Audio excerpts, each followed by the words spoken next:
السلام علیکم ورحمۃ اللہ وبرکاتہ۔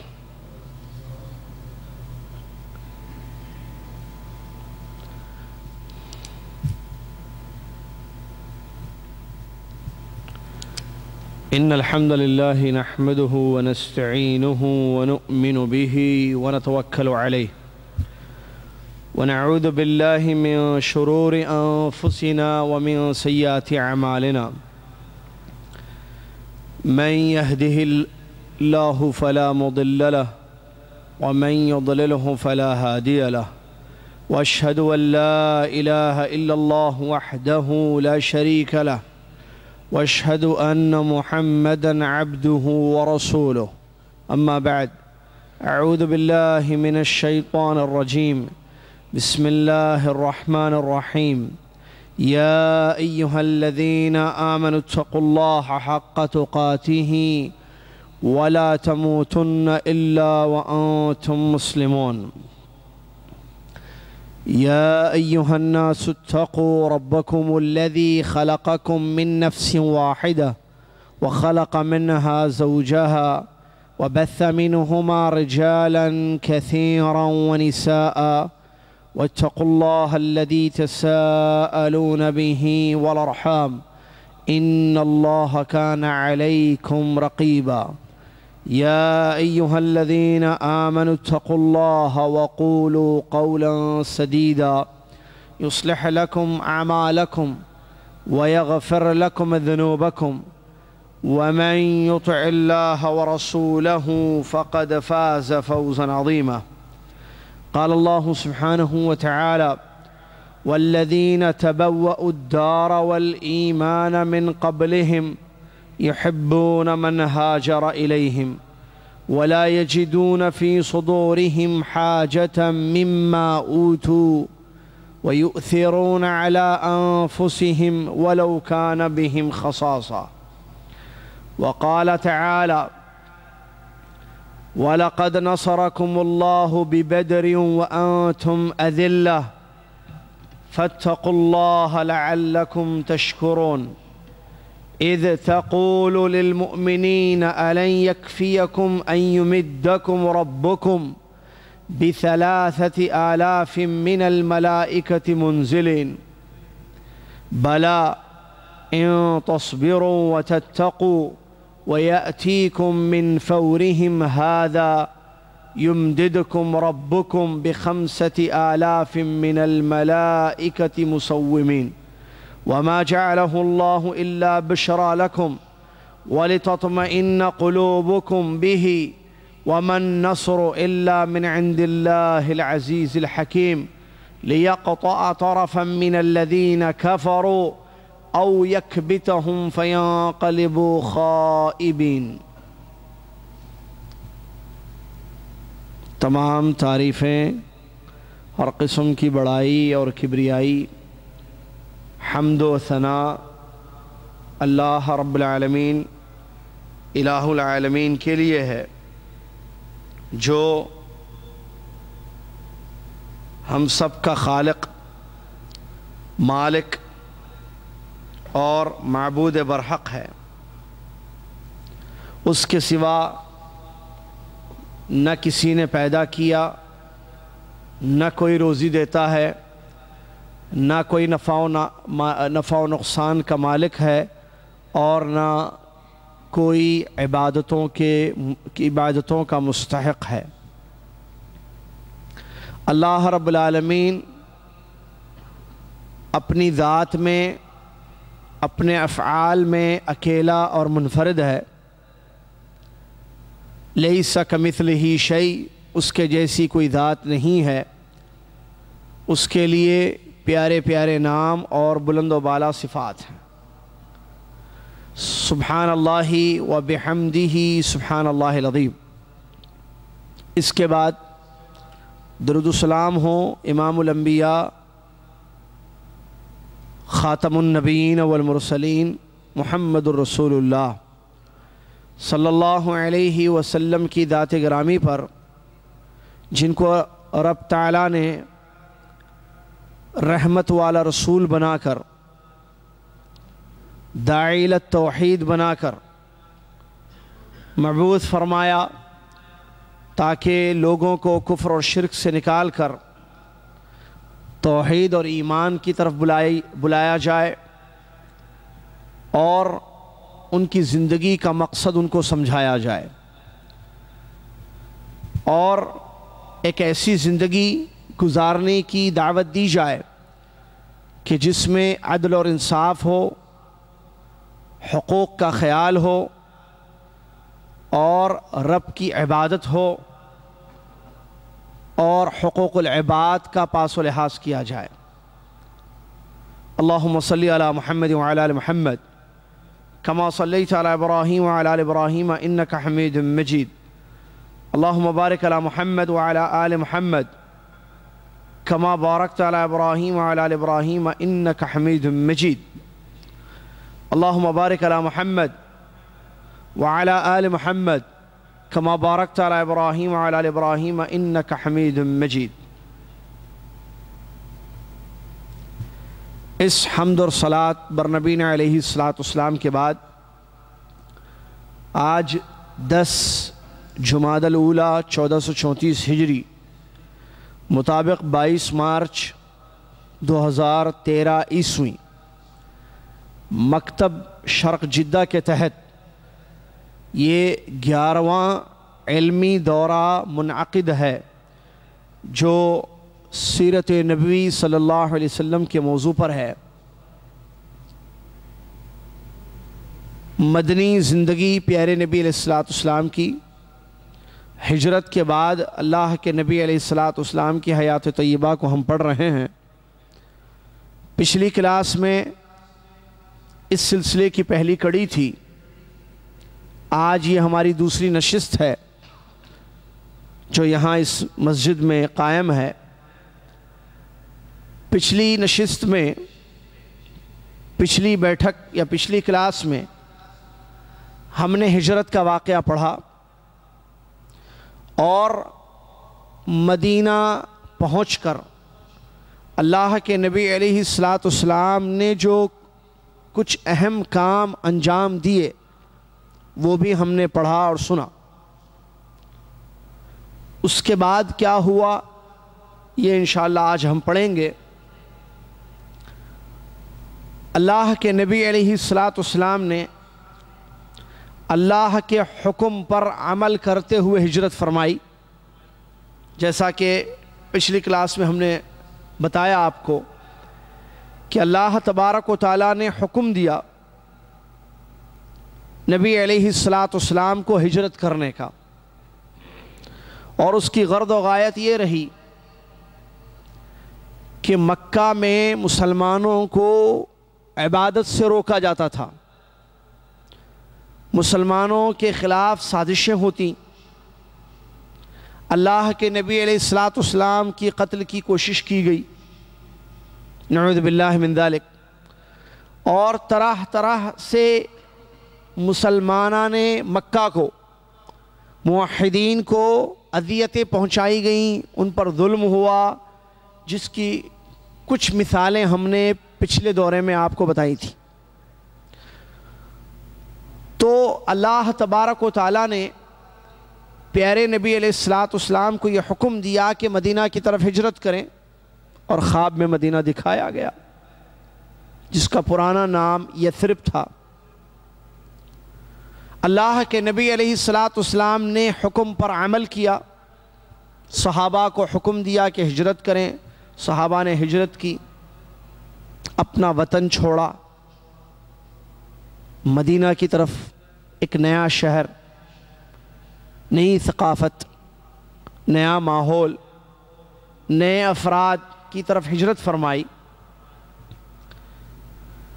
مکہ ان کا وطن تھا جہاں وہ پیدا ہوئے، ان کی شادیاں ہوئیں، بچے، کاروبار، یہ سب کچھ۔ تو ان لوگوں نے محض اللہ رب العالمین کی عبادت کے لیے ان تمام چیزوں کی قربانیاں دیں اور ہجرت کیا۔ ہم سیرت صرف اس لیے نہیں پڑھ رہے ہیں کہ ہمیں یہ معلوم ہو کہ کیا ہوا، کیسے ہوا، شروع سے یہ بات بار بار بتائی جا رہی ہے کہ موضوع یا مقصد یہ ہے کہ پیارے نبی علیہ السلام کی سیرت کی روشنی میں ہم کیسے زندگی گزاریں. یہ ہے ہمارا ٹارگٹ یا مقصد. ورنہ پڑھنا تو انسان گھر میں بیٹھ کر کسی بھی سیرت کی کتاب کو ہاتھ میں لے لے اور پڑھنا شروع کر دے تو اس کو پتہ چل جائے گا کہ اللہ کے نبی علیہ السلام کی سیرت کیسی تھی شروع سے آخر تک. لیکن ہم اس لیے بیٹھے ہیں یہاں یا اس موضوع پر دورہ اس لیے کروایا جا رہا ہے کہ ہمیں اصول ملے زندگی گزارنے کے. ہجرت سے کیا سبق ہمیں ملتا ہے اور کیا ہجرت صرف اللہ کے نبی علیہ السلام تک ہی رہی, اس کے بعد نہیں؟ نہیں, ایسی بات نہیں ہے. بلکہ شریعت اسلامیہ کے مطالعے سے یہ بات معلوم ہوئی کہ ہجرت کا تعلق قیامت تک ہے. ہجرت ختم نہیں ہوئی. لیکن سوال یہ کہ ہجرت کیوں کی جائے اور کب اس کی ضرورت پڑتی ہے, اور صحابہ رضی اللہ عنہم اجمعین نے جو ہجرت فرمائی تو وہ کیسی تھی, کس کے لیے کی. بخاری شریف کی پہلی حدیث, صحیح بخاری حدیث کی معروف معتبر کتاب ہے جس کے بارے میں اہل علم نے یہ بات بیان فرمائی, اصح الکتب بعد کتاب اللہ عز وجل.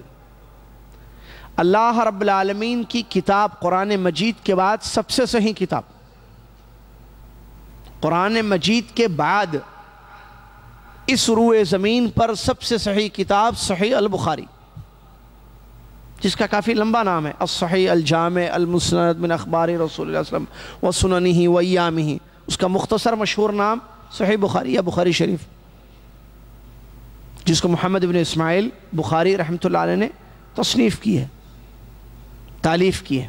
اس کی پہلی حدیث ہجرت سے متعلق, اس میں ہجرت کی مثال دی گئی ہے, نیتوں سے متعلق ہے. وہ عمر بن خطاب رضی اللہ تعالیٰ عنہ راوی ہیں اس حدیث کے, کہتے ہیں کہ اللہ کے نبی علیہ السلام نے فرمایا انما الاعمال بالنیات. یہ پہلی حدیث ہے بخاری, انما الاعمال بالنیات وانما لکل امرئ ما نوى فمن كانت هجرته الى الله ورسوله فهجرته الى الله ورسوله ومن كانت هجرته لدنيا يصيبها او امرأة ينكحها فهجرته الى ما هاجر اليه. اچھا, قبل اس کے کہ میں سلسلہ جاری رکھوں ایک بات آپ کو بتا دوں کہ ہم مسجد میں بیٹھے ہوئے ہیں اور اللہ کے نبی علیہ السلام کی حدیث ہے اذا دخل احدكم المسجد فلا يجلس حتى يصلي ركعتين. جب تم میں سے کوئی بھی مسجد کے اندر داخل ہو تو بغیر 2 رکعت کے نہ بیٹھے. تو بیٹھنے سے پہلے, بیٹھنا اگر ہو تو 2 رکعت نماز نفل پڑھنی چاہیے. اس نماز کا نام کیا ہے؟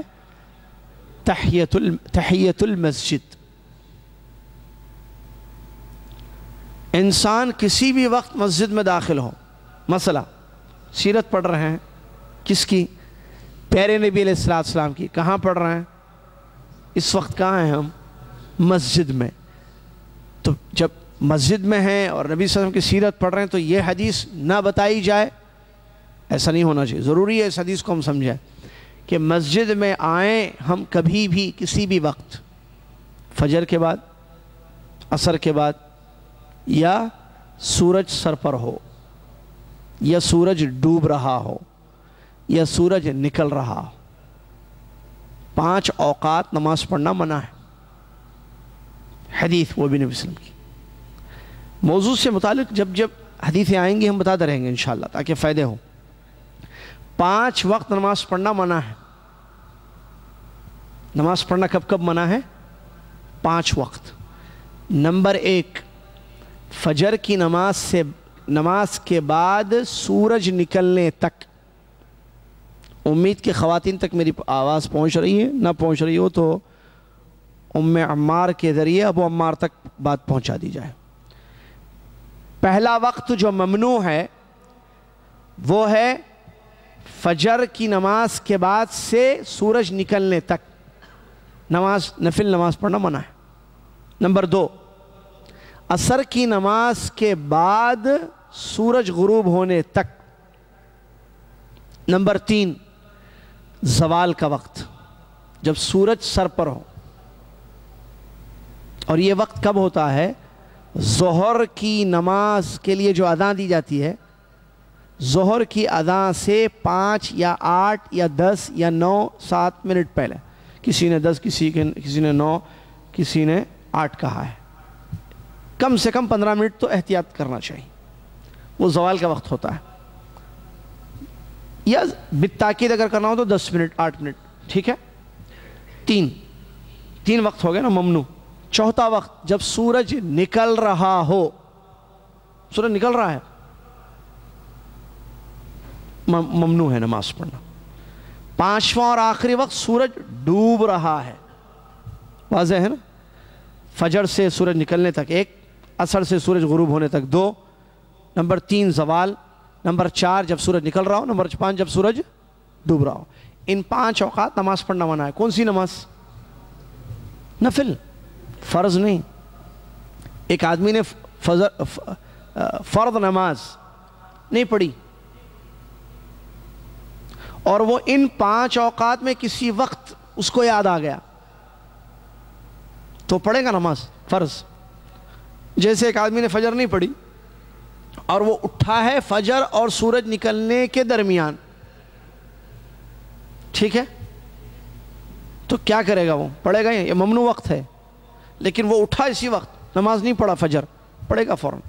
ایک آدمی ظہر کے بعد سو گیا، عصر کی نماز کو نہیں اٹھا، عصر کی نماز کو نہیں اٹھا، کب اٹھا؟ عصر اور مغرب کے درمیان، عصر اور مغرب کے درمیان، ممنوع ہے نا نماز پڑھنا؟ تو کون سی نماز پڑھنا ممنوع ہے؟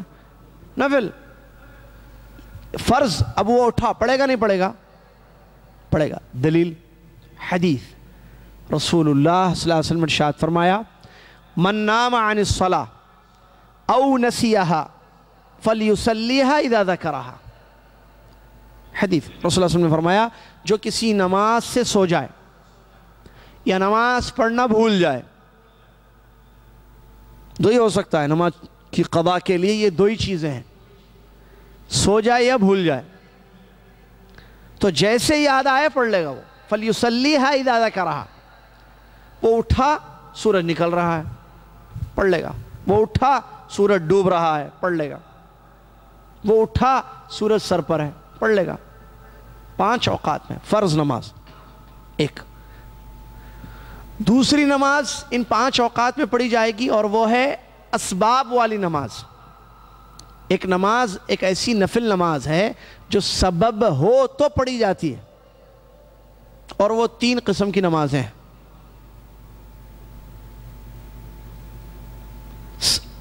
اس کو کہتے ہیں سبب والی نماز۔ کون سی؟ سبب والی نماز 3 ہیں۔ کیا ہیں وہ؟ نماز جنازہ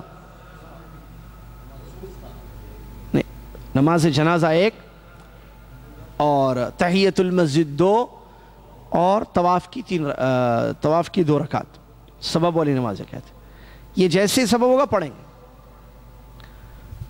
ذوات الاسباب، جنازہ، کسی کی میت ہو گئی، کسی کی وفات ہو گئی، تو کیا فجر اور عصر کے فجر اور سورج طلوع ہونے کے درمیان نماز جنازہ پڑھی جائے گی، یا ہم انتظار کریں گے سورج نکلنے کا؟ نہیں پڑھے۔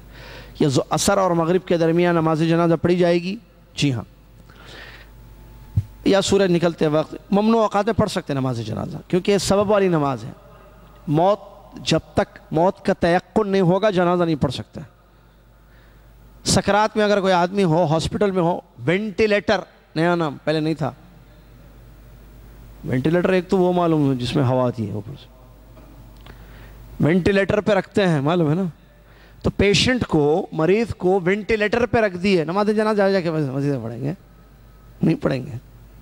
موت کا یقین نہ ہو تو نماز نہیں پڑھیں گے، موت ہو تو جنازہ ہے، سبب والی نماز ہے یہ۔ طواف، 2 رکعت طواف کے، اس کو کیا بولتے ہیں؟ واجب طواف۔ ناموں میں بھی بڑا مسئلہ ہے، جو نام ہے نا، یہ غلط نام صحیح کرنا بہت ضروری ہے۔ کچھ نام غلط ہیں، اس کو صحیح کرنا ضروری ہے۔ جسے ہم مدنی زندگی رسول کی پڑھ رہے ہیں، بقی کے بارے میں آئے گا آگے، اس کو جنت البقی کہتے ہیں، اس کا نام جنت البقی نہیں ہے، بقی ہے خالی، یا بقی الغرقد ہے، ٹھیک ہے نا؟ اسی طریقے سے واجب طواف کیا بولتے ہیں؟ واجب الوتر، واجب الطواف۔ جبکہ حدیثوں کو پڑھنے سے یہ بات معلوم ہوتی ہے کہ یہ 2 نمازیں واجب نہیں ہیں۔ واجب الوتر سنے ہیں آپ یہ لفظ؟ اب دیکھیں اس کا یہ خالی ارے کیا ہوتا اگر ہم واجب الوتر پڑھیں گے؟ نہیں، اس سے ریلیٹڈ مسئلہ ہے۔ واجب الوتر کہنے والے یہ سمجھتے ہیں کہ وتر کی نماز واجب ہے، اور شاید ابھی جو سن رہے ہیں ان میں سے بھی لوگ وتر کی نماز واجب نہیں ہے، وتر کی نماز سنت مؤکدہ ہے۔ واجب الطواف، طواف کی 2 رکعت نماز واجب نہیں ہے، نہیں ہے، سنت ہے وہ۔ واجب 5 ہی نمازیں ہیں، فجر کی 2، ظہر کی 4، عصر کی 4، مغرب کی 3، عشاء کی 4، یا جمعہ کی 2، ٹھیک ہے؟ جو ظہر نہیں پڑھیں گے نا، جمعہ پڑھیں گے، یا ظہر جمعہ دونوں بھی پڑھیں گے، احتیاطاً ظہر پڑھ لیں گے، نہیں بھائی، ظہر نہیں پڑھیں گے، جمعہ پڑھیں گے، جمعہ کے دن 2 رکعت، عام دنوں میں 4 رکعت ظہر، یہ واجب ہے، نماز فرض ہے۔ اس کے علاوہ کوئی نماز واجب نہیں ہے، فرض نہیں ہے۔ تو پھر یہ واجب الطواف، واجب الوتر، پتہ نہیں، حدیث میں تو کہیں نہیں ہے، صحیح کسی مستند اتھینٹک حدیث میں واجب الوتر نہیں ہے۔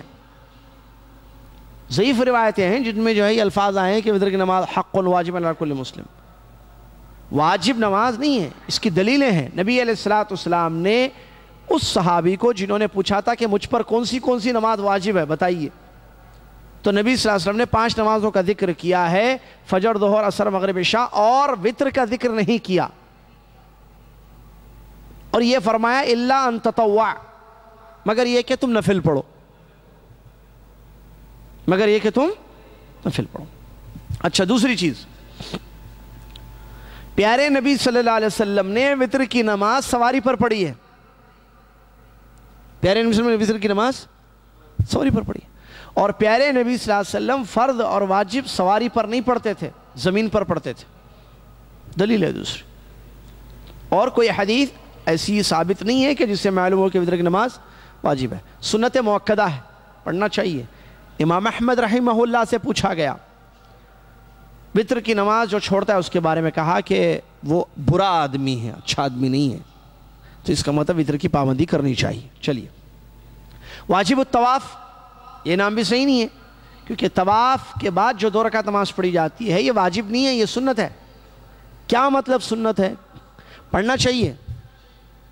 جب انسان عمرہ کرے یا صرف طواف کرے، نفل طواف، اس کے بعد وہ پڑھے، لیکن اگر کوئی نہیں پڑھتا ہے، کوئی نہیں پڑھتا ہے، مطلب وہ بھول گیا مثال کے طور پر، پڑھنا چاہیے۔ ایک آدمی نے عمرہ کیا لیکن طواف کے بعد کی 2 رکعت نماز نہیں پڑھا، کیا اس پر دم واجب ہوگا؟ کیا اس کا عمرہ غلط ہوگا؟ کیا اس کو کچھ دینا پڑے گا فدیے میں؟ نہ کفارہ ہے، نہ دم ہے، نہ فدیہ ہے، اور نہ اس کا عمرہ باطل ہوا، بلکہ عمرہ صحیح ہے اس کا، کیونکہ اس نے جس چیز کو چھوڑ دیا وہ واجب چیز نہیں تھی۔ یہ فائدہ ہوتا ہے واجب معلوم ہونے کا، چھوٹ جاتی ہے نا بعض دفعہ۔ سحری کرنا واجب ہے، سحری بغیر علم کے نہیں بولنا ہے، دعویٰ سینٹر ہے، سحری کرنا واجب ہے۔ اگر آپ کہتے ہیں واجب ہے تو اس کا مطلب اگر کوئی بغیر سحری کے روزہ رکھے گا تو اس کا روزہ نہیں ہوگا، اگر آپ کہتے ہیں واجب ہے، اور پھر میں دلیل بھی پوچھوں گا، ظاہر بات ہے۔ اگر آپ کہتے ہیں واجب نہیں ہے تو اس کا مطلب سحری اگر چھوٹ جائے تو روزہ صحیح ہے، سیرت پڑھ رہے ہیں بھائی، یہ سب رسول وسلم کی حدیثیں ہیں، ہماری تو رسول وسلم کی حدیث ہیں. سحری کرنا مستحب ہے، سنت ہے یا واجب ہے؟ سنت ہے. ابھارا نبی صلی اللہ علیہ وسلم نے، پیارے نبی صلی اللہ علیہ وسلم نے ابھارا ہے، سنت ہے. چلیے، اس کا مطلب اگر کوئی سحری کرتا ہے تو بہت اچھی چیز ہے، قوت ملے گی روزے میں، برکت ہے سحری کا کھانا حدیث میں. لیکن اس کا یہ مطلب بھی ہے سنت کا کہ اگر وہ چھوٹ جائے، کوئی سو گیا نہیں اٹھا، فجر کی اذان کو آنکھ کھل گئی، روزے کی نیت کی تھی اس نے، ٹھیک ہے. اگر فرض روزہ تھا تو رات میں نیت کرنی ضروری تھی، یا نہیں تو دن میں ہی کر سکتا ہے وہ، نفل روزہ ہوتا. تو کیا اس کا روزہ درست اور صحیح ہے یا نہیں ہے جس کی سحری چھوٹ گئی؟ صحیح ہے، صحیح ہے. چلیے، تو طواف جب بھی ہوگا 2 رکعت نماز پڑھی جائے گی. طواف جب بھی ہوگا 2 رکعت نماز پڑھی جائے گی. اگر کوئی فجر کے بعد جا کر طواف کرے، یہ وقت ممنوع ہے. میں نے کہا سبب والی نماز ہے یہ. یہاں ہم جدہ میں طواف کی 2 رکعت نماز پڑھ سکتے ہیں؟ نہیں. کیوں؟ طواف نہیں ہوا. جب طواف نہیں ہے تو 2 رکعت نہیں ہے، طواف ہے تو 2 رکعت ہے. سمجھ میں؟ اس کو بولتے سبب والی نماز. میت ہے تو جنازہ ہے، طواف ہے تو 2 رکعت نماز ہے. اسی طریقے سے مسجد میں انٹرنس ہے اور بیٹھنے کی نیت ہے تو 2 رکعت تحیۃ المسجد ہے. ایک آدمی مسجد میں جانا ہی نہیں چاہتا ہے اندر، اس کو مسجد میں جانا نہیں ہے، کام نہیں ہے اس کو، تب مسجد میں جانا نہیں ہے تو ہم بولیں گے جاؤ اپنے گھر پہ جا کر 2 رکعت تحیۃ المسجد پڑھو؟ نہیں بھائی، تحیۃ المسجد مسجد سے ریلیٹڈ ہے. اچھا، ایک آدمی مسجد میں اندر داخل ہونا چاہتا ہے لیکن بیٹھنا نہیں چاہتا ہے، کوئی چیز بھول گیا، چشمہ بھول گیا، فون بھول گیا، اوپر رکھا ہوا تھا، فون لینا ہے، اس کو واپس جانا ہے مسجد سے، 2 رکعت تحیۃ المسجد پڑھے گا؟ دیکھیے مسئلے سمجھنا ہے. میں نے کہا تھا شاید اس سے پہلے، بہت پیاری حدیث ہے پیارے نبی صلی اللہ علیہ وسلم کی، اور نبی صلی اللہ علیہ وسلم کی ساری حدیثیں بڑی پیاری پیاری ہیں. ان پیاری پیاری شاندار حدیثوں میں سے ایک حدیث ہے جس میں پیارے نبی علیہ الصلوۃ والسلام نے ارشاد فرمایا، من یرید اللہ بہ خیرا یفقہہ فی الدین. اللہ تعالیٰ جس بندے سے بھلائی کا، خیر کا ارادہ فرما لے، اس کو دین کی سمجھ عطا کرتا ہے. یہ حدیث یاد رکھیے، کتنی بڑی حدیث ہے نہیں. اللہ تعالیٰ جس بندے سے خیر کا ارادہ فرما لے، یعنی خیر دینا چاہ رہا ہے، اس کو نیکی بھلائی دینا چاہ رہا ہے اللہ تعالیٰ، تو کیا کرتا ہے اللہ اس کو؟ یفقہہ فی الدین، دین کی سمجھ عطا کرتا ہے. وہ دین سمجھتا ہے وہ بندہ پھر اللہ کی توفیق سے. تو دین سمجھنا بہت زیادہ ضروری ہے. حدیث معلوم ہے لیکن حدیث سمجھے، حدیث معلوم ہے لیکن حدیث سمجھے. جیسا کل مغرب کے بعد رحاب میں ہمارا درس ہوتا ہے کتاب توحید کا، کچھ آتے ہیں کچھ نہیں آتے ہیں، بہرحال جو آتے ہیں مبارک ہو ان کو آنا. عقیدے کا درس ہے، فیملیز کا، بیچلرز بھی آتے ہیں. تو وہاں ایک حدیث آئی تھی رسول اللہ علیہ وسلم کی، مسند احمد کی، سنن ابی داؤد کی. جادو کے علاج کے بارے میں نبی صلی اللہ علیہ وسلم سے سوال کیا گیا تو آپ نے فرمایا کہ یہ شیطانی عمل ہے. تو کیا مطلب حدیث کا؟ جادو کا علاج ہی نہیں کرنا، یا جادو کا غیر شرعی علاج جو شرکیہ طریقے پر یا بدعت کے طریقے پر ہوتا ہے، شرکیہ طریقے سے جو علاج کیا جاتا ہے، اس کے بارے میں آپ نے فرمایا. کیا مطلب ہے حدیث کا؟ حدیث کا مطلب یہی ہے کہ غیر شرعی جو طریقہ ہے جادو کا، کہ جس میں شرکیہ طریقہ ہوتا ہے، وہ شیطانی عمل ہے. ورنہ رقیہ شرعیہ شریعت کی روشنی میں یا قرآنی علاج جو صحیح عقیدہ رکھنے والوں کے ساتھ، عربی زبان سے واقف رکھنے والوں کے ساتھ کیا جاتا ہے یا ان کے ذریعے کیا جاتا ہے، وہ درست ہے، صحیح ہے، اجازت ہے اس کی شریعت میں. لا باس بالرقیٰ ما لم یکن شرکا، رسول اللہ کی صحیح حدیث ہے، اس رقیے میں کوئی حرج نہیں ہے جس میں شرک نہ ہو. تو حدیث کو سمجھنا بہت زیادہ ضروری ہے. تو نبی علیہ الصلوۃ والسلام نے بات تحیۃ المسجد کی، مسجد میں داخل ہو تو اس وقت تک مت بیٹھو جب تک 2 رکعت نماز نہ پڑھو. اگر بیٹھنا ہی نہیں ہے تو نہیں پڑھیں گے نماز. آئے اور ایک چیز پڑی ہوئی تھی، بھول گئے اپنی ایک چیز، وہ لے کر چلے گئے، تو تحیۃ المسجد پڑھ کے جائیں گے؟ 2 رکعت تحیۃ المسجد پڑھیں گے، پھر اپنا فون لیں گے، پھر جائیں گے یا چابی لے کر جائیں گے، نہیں. سمجھ رہے ہیں نا بات؟ لا یجلس حتی یصلی رکعتین. تو یہ بھی وہ نماز ہے جو سبب والی نماز ہے.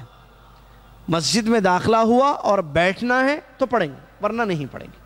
تو کیا یہ ممنوع اوقات میں نماز پڑھی جائے گی؟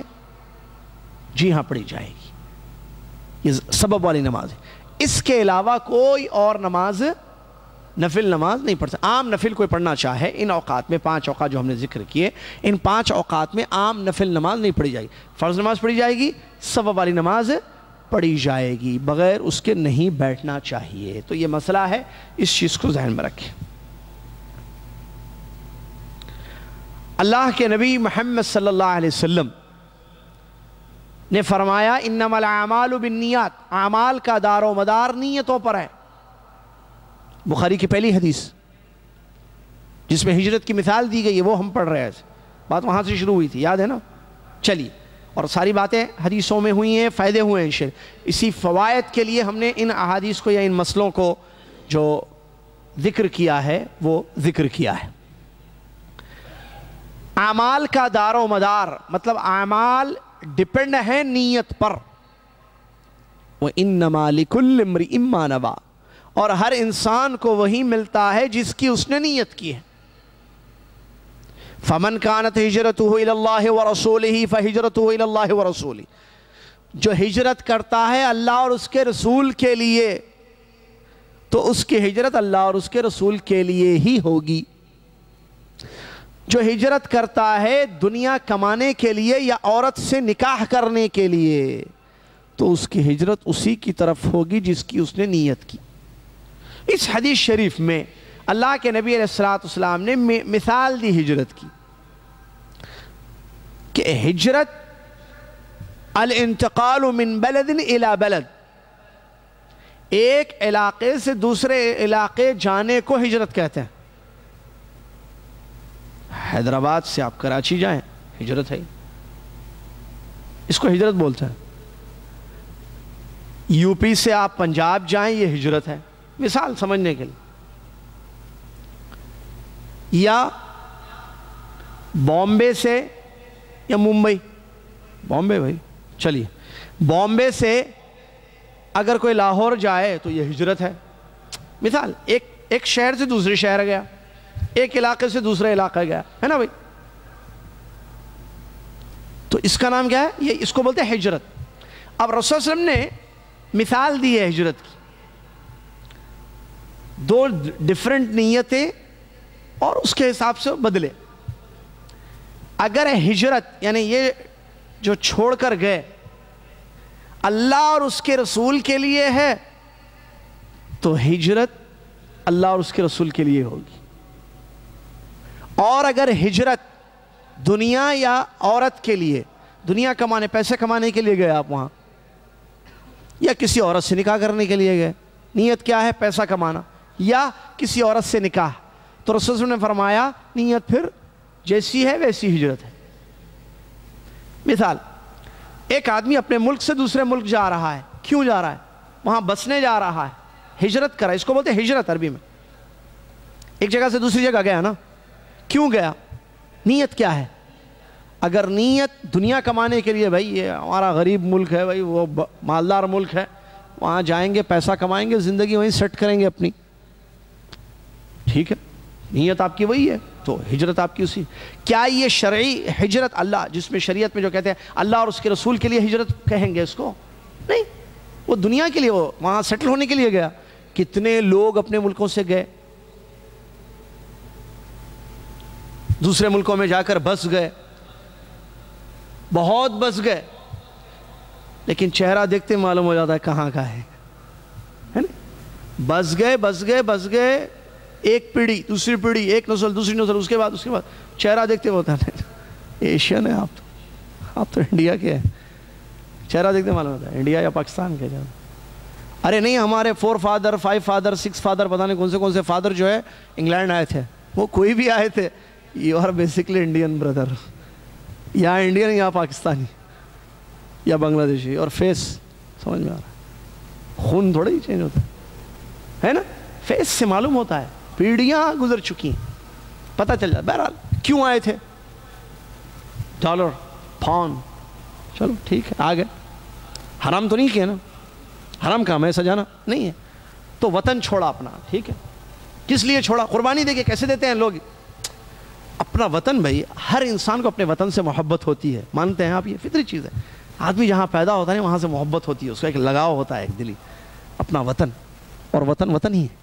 میں یہ نہیں کہہ رہا ہوں کہ وطن کی محبت ایمان کا ایک حصہ ہے، یہ ایسی کوئی حدیث نہیں ہے، میں یہ نہیں کہہ رہا ہوں کہ وطن ایمان ہے، ایمان وطن ہے، یہ میرے الفاظ نہیں ہے، میں کہہ رہا ہوں کہ ایک فطری چیز اللہ تعالیٰ نے انسان میں رکھی کہ اپنا جو پیدائش جہاں ہوتی ہے یا وطن جہاں جو ہوتا ہے، جہاں سے اس کا تعلق ہے، اس سے ایک محبت ہوتی ہے، ایک لگاؤ ہوتا ہے نا، کوئی شک نہیں ہے، چاہے کتنے سال کیوں نہ زندگی گزارے باہر وہ۔ تو یہ ایک ہجرت کی وجہ، یا کسی رسول میں جو دنیا کمانے کے لیے یا شادی کرنے کے لیے گیا، ایک آدمی جو اپنے وطن کو چھوڑا وہاں شادی کرنے کے لیے گیا عورت سے، تو اس کی ہجرت وہی ہوگی۔ لیکن شرعی ہجرت جو بتائی گئی ہے، اللہ اور اس کے رسول کے لیے ہجرت کس کو کہیں گے؟ کہ اگر آپ کو آپ کے وطن میں اللہ کی عبادت محمد صلی اللہ علیہ وسلم کے طریقے سے روکا جا رہا ہے تو ہجرت واجب ہوگی آپ، جیسا کہ وَالْهِجْرَةُ بَاقِيَةٌ إِلَىٰ يَوْمِ الْقِيَامَةِ، قیامت اگر کسی دنیا کے علاقے میں کہیں بھی مسلمانوں کو اللہ کی عبادت سے روکا جا رہا ہے، نماز نہیں پڑھ سکتے، اذان نہیں دینا، حج کو جانے کی اجازت نہیں ہے، عمرہ نہیں کر سکتے، رمضان میں روزہ نہیں رکھ سکتے، باہر آپ کی بیوی، آپ کی بیٹی، آپ کی بہن، آپ کی ماں پردے سے نظر نہیں آئے گی، ممنوع، اگر برقع نظر آئے گا ماریں گے، مسجد نہیں بنا سکتے، نماز نہیں پڑھ سکتے، روزہ نہیں رکھ سکتے، شاعر اسلام سے روکا جا رہا ہے، ہجرت واجب ہے، ٹھیک ہے؟ ہجرت کیا ہے؟ واجب ہے۔ اگر کسی علاقے میں، کسی شہر میں، کسی کنٹری میں ایسا ہو کہ مسلمانوں کو اللہ کی عبادت سے روکا جا رہا ہے، رسول اللہ صلی اللہ علیہ وسلم کے طریقے سے روکا جا رہا ہے، کوئی داڑھی رکھتا ہے تو اس کو مارا جا رہا ہے، جیل، برقع پہننے والی جیل، نماز نہیں پڑھنا باہر مسجد نہیں آنا، چھپ چھپ کر گھر میں، یہ کیا ہے بھائی؟ عید نہیں، روزہ نہیں، نماز نہیں، اذان نہیں، روکا جا رہا ہے، عبادت نہیں کر سکتے ہیں آپ، جیسا مکہ میں ہوا نا، صحابہ نے ہجرت کی۔ میں نے سوچا پچھلی کلاس میں ہم اصول زندگی، سنہرے اصول ہم پڑھ رہے ہیں زندگی گزارنے کے، ہم پڑھ لیے ہجرت، تو اس سے سبق کیا ملا ہم کو؟ یہ سبق ملا کہ اللہ کی عبادت کے لیے قربانی دینی ہوگی، اللہ کے لیے قربانی دینی چاہیے، اللہ کے لیے قربانی دینی چاہیے۔ اگر آپ کو روکا جا رہا ہے آپ کے علاقے میں تو آپ کو نکلنا واجب ہے، لیکن نہیں روکا جا رہا ہے، جیسے انڈیا، بعض لوگ کہتے ہیں انڈیا میں مسلمانوں کو ہجرت کرنی چاہیے، کس نے کہا؟ باطل ہے، بیکار ہے بات یہ، انڈیا میں مسلمانوں پر ہجرت واجب نہیں ہے، انڈیا ہمارا ملک ہے، ہمارا وطن ہے الحمدللہ، کوئی روکتا ہے نماز سے؟ بتائیے آپ، ہرگز نہیں روکتا ہے، عید سے روکا جاتا ہے، اذان سے روکا جاتا ہے، پردے سے روکا جا رہا ہے، حجاب سے نہیں، بے شمار عورتیں حجاب کرتی ہیں، مسلمان مسجدوں کو، کوئی گاؤں ایسا نہیں ہوگا جہاں مسجدیں نہیں ہیں، ارے ministers, M L As vote لینے کے لیے مسلمانوں کے ساتھ جمعہ کی عید کی نماز پڑھنے آتے ہیں، بلکہ میں نے خود عید کا خطبہ دیا ہے، انڈیا میں جب عید کا خطبہ ہوتا ہے پولیس سیکیورٹی ہوتی ہے، سیکیورٹی حفاظت میں ہوتا ہے یا نہیں ہوتا ہے؟ عیدگاہ میں دیکھیے آپ، جمعہ کی نمازوں میں مسجد کے باہر پولیس حفاظت، کوئی گڑبڑ نہ ہو۔ کس نے کہا؟ انڈیا میں آزادی ہے عبادت کرنے کی، عبادت ہو رہی ہے، کوئی آدمی داڑھی چھوڑے، کوئی عورت برقع پہنے، کوئی نہیں روکتا ہے، نماز پڑھو، ارے روڈوں پر پڑھتے ہیں لوگ نماز، کون روکتا ہے؟ کس نے کہا کہ ہجرت کرنی ہے؟ غلط بات ہے، بے بنیاد بات ہے، باطل بات ہے، کوئی دشمن ہے جو آپ کے خلاف کوئی سازش کر رہا ہے، نہیں، انڈیا میں رہیے، آپ عبادت کیجئے، آپ کا ملک ہے، سیکولر کنٹری ہے، وہ کیا ہے؟ سیکولرزم ہے وہاں پر۔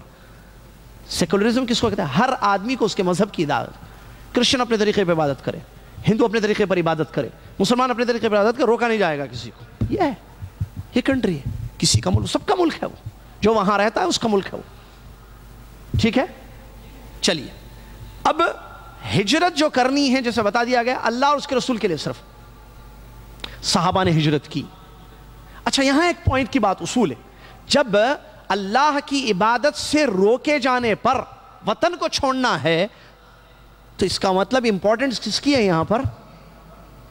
عبادت، بندگی، اللہ رب العالمین کی عبادت اس کی امپورٹنٹ ہے. جب اس کے لیے آپ کو روکا جائے تو آپ کو وہ جگہ چھوڑنا ہے. جب نہیں روکا جا رہا ہے تو کیا نہیں پڑھیں گے وہاں؟ پڑھیں گے. یعنی کسی حال پڑھنا ہے. اگر روکا جا رہا ہے تب بھی پڑھیں گے، نہیں روکا جا رہا ہے تب بھی پڑھیں گے. لیکن اگر جیسا بتا الحمدللہ ہم اپنے ملکوں میں رہتے ہیں تو کوئی رکاوٹ نہیں ہے الحمدللہ، ہجرت کی ضرورت نہیں ہے ہمیں. تو پھر اللہ کی عبادت میں زندگی کیوں نہ گزرے؟ پھر امپورٹنس ہے عبادت کی. پھر کیوں ہم نماز نہیں پڑھ رہے؟ کیوں ہم عبادت نہیں کر رہے ہیں؟ کیوں اللہ کو یاد نہیں کر رہے ہیں؟ ہماری زندگی عبادت سے خالی کیوں ہے؟ جبکہ عبادت کی اتنی اہمیت ہے کہ اللہ کے نبی محمد صلی اللہ علیہ وسلم کو اور صحابہ رضی اللہ عنہم اجمعین کو مکہ میں جب روکا گیا تو حکم ہوا کہ چھوڑ دو مکہ، خلاص چھوڑ دو مکہ. کیوں؟ کیونکہ روکا جا رہا ہے مکہ میں، عبادت سے روکا جا رہا ہے. چلو مدینہ، چلو آؤ مدینہ آؤ، وہاں عبادت کرو اللہ کی. اللہ اکبر. اس کا مطلب عبادت کی اہمیت ہے. آئیے اس کے بعد پھر پیارے نبی علیہ الصلوۃ والسلام ہجرت کرنے کے بعد جو اعمال انجام دیے، ہم نے 2 چیزیں بتائیں، تیسری پر بات رکی تھی، یاد ہے نا؟ اور وہ ہے بھائی چارگی. اللہ اکبر. نبی صلی اللہ علیہ وسلم نے مسجد نبوی کی تعمیر کی سب سے پہلے مدینہ جا کر. پہلا کام کیا کیا؟ مسجد بنائی آپ نے. تو اس کا مطلب مسجد کی اہمیت ہے اسلام میں. رسول اللہ صلی اللہ علیہ وسلم نے مدینہ جا کر بچوں کو یہ بتانا چاہیے کہ دیکھو بیٹے، پیارے نبی صلی اللہ علیہ وسلم نے ہجرت کرنے کے بعد ہجرت کی ہے مدینہ، پہلا کام بنیاد ڈالی مسجد کی. تو اس کا مطلب مسجد کی امپورٹنس ہے اسلام میں. تو پھر مسجد تعمیر کرنی چاہیے. حدیث میں نبی علیہ الصلوۃ والسلام نے فرمایا من بنا للہ بیتا بنا اللہ لہ بیتا فی الجنہ او کما قال صلی اللہ علیہ وسلم. جو دنیا میں فی دنیا میں جو دنیا میں کوئی اللہ کے لیے گھر بناتا ہے، اللہ کا گھر یعنی مسجد، جس کو دنیا میں کوئی مسجد بناتا ہے، اللہ تعالیٰ قیامت کے دن جنت میں اس کے لیے محل بنائے گا. اور مسجدوں کو آباد کرنا ایمان کی علامت ہے. انما یعمر مساجد اللہ من آمن باللہ، حدیث قرآن کی آیت. یقیناً نو ڈاؤٹ کہ مسجدوں کو آباد رکھتے ہیں وہ لوگ جو اللہ پر ایمان رکھتے ہیں. مومن کی پہچان ہے مسجد کو آباد کرنا، لیکن ہمارے پاس یہ چیز نہیں. افسوس کہ ہماری زندگی میں ایمان کمزور ہے. مساجد کو آباد نہیں. الحمدللہ یہاں دیکھیے اس ملک میں مسجدیں آباد ہیں یا نہیں ہیں؟ صحیح بولیے. آپ کا اقامہ آ جائے گا انشاءاللہ. صحیح بولیے. اپنے پرابلم کو لے کر جنرل پرابلم بنا دیتے اس کو. مسجدیں آباد ہیں یا نہیں ہیں؟ نمازوں میں کیسی لگتی ہیں مسجدیں؟ یہاں بھری ہوئی، آباد، لوگ مسجد میں نظر آتے ہیں. دروس قرآن کے حلقے آپ نے دیکھیں کسی ملک میں اتنے جتنے ہیں یہاں مسجدیں؟ مساجد میں ہر مسجد میں تحفیظ کا حلقہ، ہر مسجد میں پڑھیے. وہاں یہاں بھی اس مسجد میں بھی ہوتا ہے. دعویٰ سینٹر کی مسجد ہے یہاں کی. نہیں دیکھنا ہے آپ کو، کل مغرب کی نماز پڑھیے یہاں، کل عصر کی نماز کے بعد آئیے یہاں، اسی مسجد میں آئیے آپ. میں حلقے بتاؤں گا آپ کو. یہاں اس مسجد میں حلقے، کئی حلقے ہیں. ہر مسجد میں حلقے ہیں تحفیظ کے. قرآن یاد کیا جاتا ہے، قرآن حفظ کیا جاتا ہے، قرآن سے ایک تعلق. مسجد میں دروس ہوتے ہیں الحمدللہ. ٹھیک ہے، مختلف قسم کے دروس ہیں مسجد میں. تو مساجد کو آباد کرنا چاہیے. بابری مسجد توڑ دیے، بابری مسجد توڑ دیے. اب تک سنا کب توڑے ہو؟ 96 پتہ نہیں، یاد بھی نہیں. کون سا 92 میں توڑے. مسجد توڑے. ارے ٹھیک ہے توڑ دیا، ٹھیک ہے، آباد کرے مسجد کو. کتنی مسجد توڑ دیے دشمنوں نے، مسجد توڑا، ٹھیک ہے، یہ معلوم ہے، اب تک معلوم ہے، تفصیل ہے اس کی اپنی جگہ. کتنی ایسی مسجدیں آج ہمارے ملک میں ہم نے ویران چھوڑی ہوئی ہیں، ایک یا دو آدمی نماز پڑھتے ہیں، یا بعض مسجدیں ایسی پڑھی ہوئی ہیں کوئی نہیں آتا اس میں، گاؤں میں شہروں میں ہیں ایسی مسجدیں جو ویران ہیں، آباد نہیں ہیں۔ کیوں؟ کیونکہ توجہ نہیں ہے مسجد کی طرف، مسجد کی اہمیت نہیں ہے زندگی میں ہمارے۔ 5 وقت جماعت ہوتی ہے نا، مسلمان ملتے ہیں، اجتماعیت ہے، یونٹی ہے، اتحاد و اتفاق، آپس میں ایک دوسرے کو دیکھو، ایک دوسرے کی خیریت لو، ایک دوسرے سے ملو۔ مساجد کے بہت سارے فائدے ہیں، تو مسجدوں کا آباد کرنا چاہیے، ایمان کی علامات ہے۔ اس کے بعد نبی علیہ السلام نے دوسرا اہم کام ہوا وہ ہے اذان کی مشروعیت، جو ہم نے بتایا کس طریقے سے جو ہے خواب، پھر اذان، پہلے مشورے لیے گئے اور پھر طے ہوا، خواب کو دیکھ کر یا خواب کی تعبیر بتا کر پیارے نبی صلی اللہ علیہ وسلم نے جو ہے اذان کو مقرر کر دیا، جو آج تک ہوتی ہے الحمدللہ۔ اور سب سے پہلے جو ہے بلال رضی اللہ تعالیٰ عنہ نے اذان دی۔ تیسری چیز ہم نے بتائی وہ ہے بھائی چارگی، اخوت، اور یہ یہاں رکی تھی بات۔ اللہ کے نبی علیہ السلام نے صحابہ جو مکہ سے آئے تھے، مہاجرین، ہجرت کی اللہ اور اس کے رسول صلی اللہ علیہ وسلم کے لیے، اور مدینہ میں جو آباد تھے انصار، ان دونوں کے درمیان بھائی چارگی کا رشتہ قائم کیا، اخوت اسلامیہ۔ ان لوگوں نے وطن چھوڑا تھا، مکہ، بیوی، بچے، گھر بار، کاروبار، سب کچھ چھوڑ دیا اللہ کی عبادت کے لیے۔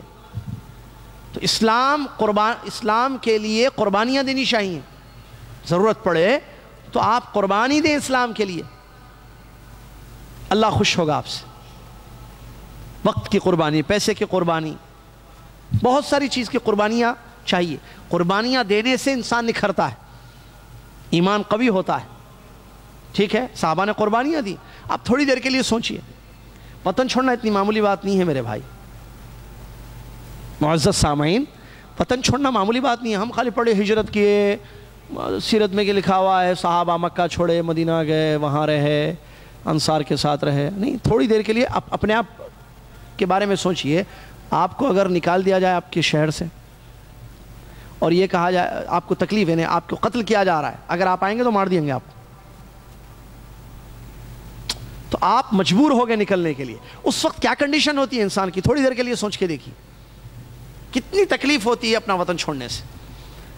خود مرضی سے چھوڑے نہیں، مجبور کیا گیا چھوڑنے پر، مجبور۔ جی ہاں، پیارے نبی علیہ السلام کی ایک حدیث مجھے یاد آ رہی ہے۔ نبی علیہ السلام جب مکہ سے نکلے مدینہ کی طرف، تو نبی علیہ السلام نے یہ فرمایا مکہ کو دیکھ کر، تو انت احب البقاء الیہ، تو اے مکہ میرے نزدیک سب سے اچھی جگہ ہے، سب سے محبوب جگہ، پسندیدہ پلیس، میری جگہ، میری نزدیک تو ہے مکہ، اے مکہ شہر۔ اگر تیری قوم مجھ کو نکلنے پر مجبور نہ کرتی، میں کبھی تجھے چھوڑ کر نہیں جاتا۔ مکہ کو وطن تھا نا، پیدا ہے، پیارے مسلم کی پیدائش ہوئی ہے، ماں باپ، خاندان، قبیلہ، سب کچھ وہیں تھا، صحیح۔ تو وطن سے محبت ہوتی ہے، لیکن اللہ کے لیے اس محبت کو قربان کرنا پڑے گا۔ یہ ہے سب سے زیادہ، اپنے آپ سے بھی زیادہ اللہ سے محبت کرنا، ہر چیز سے بڑھ کر اللہ کی محبت، جس میں عبادت اور بندگی ہو۔ نیند سے محبت کرنا، نیند سے بھی بڑھ کر محبت کرنا۔ حی علی الصلاۃ حی علی الفلاح، ہم نیند نہیں چھوڑتے۔ حی علی الصلاۃ حی علی الفلاح، اللہ کی عبادت کی طرف بلایا جا رہا ہے، ہم بیوی بچوں کو نہیں چھوڑتے، ہم دکان نہیں چھوڑ سکتے ہم، کیونکہ مال کی محبت ہے، بیوی کی محبت ہے، بچوں کی محبت ہے۔ حی علی الصلاۃ، نماز پڑھو بھائی، اللہ کی عبادت ہے۔ تو اللہ کی یہ نہیں ہے، کیونکہ ایمان کمزور ہے، اللہ کی محبت ویسی نہیں ہے جیسی ہونی چاہیے۔ والذین آمنوا اشد حبا للہ، قرآن کی آیت اللہ نے فرمایا جو ایمان لائے وہ سب سے زیادہ اللہ تعالیٰ سے محبت کرتے ہیں، سب سے زیادہ، ہر چیز سے زیادہ۔ اللہ کی محبت کے برابر کسی کی محبت نہیں، نفس کی ہے، نہ ذات کی ہے، نہ مال ہے، نہ بیوی، نہ بچے، نہ کوئی چیز۔ یہ پوائنٹ ہے، یہ اصول زندگی میں ہونا چاہیے کہ اللہ رب العالمین سے بڑھ کر کچھ بھی نہیں۔ نماز کا وقت ہو جائے، کاروبار، بیوی، نیند، بچے، نفس، ختم، سب سائڈ میں، نماز پہلے. یہ کب آئے گا جذبہ؟ جب ایمان ویسے ہوگا، اور ایمان قوی ہوگا تو محبت پیدا ہوگی اللہ کی. والذین آمنوا اشد حبا للہ. اس محبت کا تقاضا یہ ہے کہ بندہ عبادت کرے گا اللہ کی محبت میں جا کر. اللہ کی میں جاؤں نماز پڑھنے جا رہا ہوں، محبت اللہ کے سامنے کھڑے ہونے کی، نکل جائے گا. تراویح کی نماز رمضان میں سنت ہے، حالانکہ فرض نہیں ہے، لیکن سب بند، فون بند، کانٹیکٹس بند، سب ختم. نہیں، پہلے تراویح نماز پڑھنا ہے، لطف آئے گا عبادت میں. ذاق طعم الایمان، نبی صلی اللہ علیہ وسلم کی حدیث ہم نے پڑھی تھی، دورے میں کروائی تھی، آن لائن کورسز میں آئے گی، جو کریں گے انشاءاللہ ان کو وہ پڑھیں گے. حدیث کا ایک دورہ کروایا تھا ہم نے یہاں پر، تو وہاں اس میں ایک حدیث ہم نے پڑھی تھی، ایمان کا مزہ چکھ لیا اس انسان نے جس کی زندگی میں اللہ اور اس کے رسول صلی اللہ علیہ وسلم ہر چیز سے زیادہ محبوب ہیں. ایمان کا مزہ ملے گا اس کی زندگی میں جس کی زندگی میں اللہ اور اس کے رسول صلی اللہ علیہ وسلم ہر چیز سے زیادہ احب الیہ مما سواہما. اللہ اور اس کے رسول کے علاوہ جو بھی چیز ہے، مال، بیوی، بچے، دنیا، رشتہ دار، ماں باپ، کوئی بھی، نفس، ہر چیز سے بڑھ کر اللہ اور اس کے رسول صلی اللہ علیہ وسلم سے محبت. تو یہ چیز صحابہ میں تھی، اسی لیے انہوں نے کہا مکہ، ارے چھوڑو، ایک مکہ نے کئی مکہ چھوڑیں گے اللہ کے لیے، وطن چھوڑنا چھوڑ دیں گے، اکیلے چھپ چھپ کر. دیکھیں واقعات آپ جانتے ہیں کیسے ہجرت ہوئی. تو یہ چیز ہے. نبی علیہ السلام نے وہاں پہنچ کر عمل ابھی بتا رہا بھائی چارگی کی، کیونکہ وہاں سے جو لوگ آئے تھے وہ بیچارے تھے، ان کے پاس کچھ نہیں تھا. اور ایک بات ذہن میں رکھیے، صحابہ کے جو مکہ کے صحابہ، مدینہ کے صحابہ، مہاجرین کن کو کہتے ہیں؟ مکہ کے صحابہ کو، ٹھیک ہے؟ مکہ کے صحابہ کو کیا کہتے ہیں؟ مہاجرین. تو آج بھی انہی کو کہا، اگر کوئی مہاجر، لیکن نام آپ مہاجر ہیں، کس کو بولیں گے؟ اگر کوئی اللہ کی عبادت کے لیے اپنے وطن کو چھوڑتا ہے، اس کو روکا جا رہا ہے، دوسری طرف جائے گا، تو وہ مسلمان بھائی ہے آپ کا، وہ مسلمانوں کے پاس جائے گا تو اس کا ساتھ دینا ہے. یہ نہیں تم الگ ہم الگ، تم ڈیفرنٹ ہم ڈیفرنٹ، ایسا نہیں. دیکھیے آ رہا ہے، مہاجر جو صحابہ تھے جنہوں نے مکہ چھوڑا وہ غریب تھے، انہوں نے اپنا سب کچھ چھوڑ دیا. انصار جو صحابہ تھے مدینہ میں وہ مالدار تھے الحمدللہ. ان کا کیا تھا؟ کھیتیاں تھیں ان کے پاس، زراعت تھی، تجارت پیشہ، زراعت پیشہ تھے صحابہ. کہاں کے؟ مدینہ کے، کھجور کے باغات وغیرہ، ٹھیک ہے، یا دکانیں وغیرہ ان کی تھیں. یہ ذہن میں رکھیے آپ چیز. دیکھیے دو، یہ غریب اور یہ مالدار. اب دیکھیے بھائی چارگی، اللہ اکبر. اللہ کے نبی علیہ السلام نے ایک اہم کام انجام دیا، ان دونوں کو ملایا، اخوت اور بھائی چارگی قائم کی. رسول اللہ علیہ وسلم کی یہ تعلیم، رسول اللہ علیہ وسلم نے یہ تعلیم دی انصار کو کہ یہ تمہارے بھائی ہیں. کون ہیں یہ؟ تمہارے بھائی ہیں جنہوں نے اپنا وطن چھوڑا ہے اللہ کے لیے، اللہ کی عبادت کرنے کے لیے تمہارے پاس آئے ہیں، لہٰذا ان کا حق ادا کرو. ملا دیا آپس میں، ساتھ دو، تعاون کرو ان کے ساتھ، ہیلپ کرو ان کی، مدد کرو ان کی اللہ کے لیے. بھائی چارگی قائم کی. اللہ اکبر. اللہ تبارک و تعالیٰ کے فضل اور توفیق سے ان لوگوں نے ایک ایسی مثال اخوت کی قائم کی جو آج نہیں ہے، نہ قیامت تک ایسی مثال آ سکتی. کس کی؟ انصار نے جو خدمت کی. اللہ اکبر. اللہ تبارک و تعالیٰ نے تعریف کی قرآن کی آیتوں میں، وَالَّذِينَ تَبَوَّأُوا الدَّارَ وَالْإِيمَانَ مِنْ قَبْلِهِمْ، جن لوگوں نے اپنے گھر کو چھوڑا ایمان کے اللہ تبارک و تعالیٰ کے لیے، يُحِبُّونَ مَنْ هَاجَرَ إِلَيْهِمْ، جو ہجرت کر کے ان کی طرف آئے ان سے وہ محبت کرتے ہیں. ارے میرے بھائی ہیں، آئے ہیں، نفرت نہیں. کیونکہ مسلمان، المسلم اخو الحدیث، صحیح حدیث، المسلم اخو المسلم، مسلمان کا بھائی ہے. یہ بھولنا نہیں، یہ مشہور حدیث ہے، بچپن میں پڑھتے بچے یاد بھی کرتے ہیں. لیکن لفظ ایک ہے اس میں بیچ میں، اخ، بردر. مسلمان کا بھائی. کیا مطلب بھائی؟ بھائی مسلمان ایسے ہی نہیں. جب بھائی ہیں تو پھر بھائی کا حق بھی ہے. خالی بھائی ہے، سن لیا خالی، ہاں بھائی ہے، آپ مسلمان ہیں، میں مسلمان، ٹھیک ہے میں بھی مسلمان ہوں، تو کیا کروں؟ آپ لا الہ الا اللہ محمد رسول اللہ، ہم بھی پڑھتے لا الہ الا اللہ. یہ اخ چلا گیا. یہ اخوت آج اس کی سخت ضرورت ہے، جو رسول صلی اللہ علیہ وسلم نے جو ہے حدیث میں فرمائی یا مدینہ جا کر جو کیا. اخوت، بھائی ہے. اب جب بھائی ہیں تو بھائی کیا ہیں؟ پریشان ہیں. بھائی ضرورت مند ہیں، بھائی حاجت مند ہیں. ان کے پاس پیسے نہیں ہیں، ان کے پاس بیوی نہیں ہے خدمت کرنے کے لیے، کاروبار نہیں ہے، گھر نہیں ہے. مدینہ نیا شہر ہے ان کے لیے. تو اب بھائی چارگی، اب بھائی کا حق ادا کرو. ابھارا صحابہ کو. اللہ نے تعریف کیا، یہ آیت پڑھ رہا ہے، یحبون من ہاجر الیہم، ان کو بڑی محبت ہوئی ان لوگوں سے جو آئے، ان کے بھائی بہنیں مکہ سے جو آئے نا، ان سے محبت. ولا یجدون فی صدورہم حاجۃ مما اوتوا، ان کے دلوں میں کوئی حاجت بھی نہیں تھی جو ان کو دیا گیا. وَيُؤْثِرُونَ عَلَىٰ أَنفُسِهِمْ وَلَوْ كَانَ بِهِمْ خَصَاصَةٌ، اپنے نفسوں پر ترجیح دی اگرچہ ان کو تنگ دستی ہوئی. اپنے آپ پر ان کو فوقیت دی. کس کو؟ مہاجر صحابہ کو جو مکہ سے آئے تھے. بے یار و مددگار کوئی نہیں تھا ان کا. قربانیاں دی رسول اللہ صلی اللہ علیہ وسلم کی. یہ ایمان جب قوی ہوگا کام کرے گا. اصل ایمان چاہیے. ہم وہی حدیثیں، وہی واقعات آج بھی ہم پڑھتے ہیں. باہر جائیے، تھوڑی سی بھی ضرورت پڑے کسی مسلمان کی، کمپلیٹ اگنور کرے گا، اس کو چھوڑ دے گا. لائٹ لینا جس کو بولتا ہے، لائٹ لے گا. یہ ہمارا ہے. کیونکہ کیا پرابلم کیا ہے پھر اس کا؟ کیوں یہ چیز ہے ہمارے پاس؟ ایمان نہیں ہے قوی، ہمارا کمزور ہے ہمارا ایمان. ان کا ایمان قوی تھا. رسول اللہ صلی اللہ علیہ وسلم نے جب فرمایا، اچھا رسول اللہ علیہ وسلم نے فرمایا، یہ ہمارے پاس بھی ہے نا. آج کتنی حدیثیں ہم پڑھتے ہیں، گھروں میں کتنی کتابیں ہیں جس میں رسول اللہ صلی اللہ علیہ وسلم نے فرمایا لکھا ہوا ہے، صحیح حدیث ہے نا. لیکن کیا ہماری زندگی میں وہ تبدیلی آتی ہے؟ وہ جذبہ ہمارے پاس عمل کا آتا ہے جو صحابہ کی زندگی میں تھا؟ نہیں، کیونکہ ان کا ایمان قوی تھا. ہمارا ایمان کمزور ہے آج.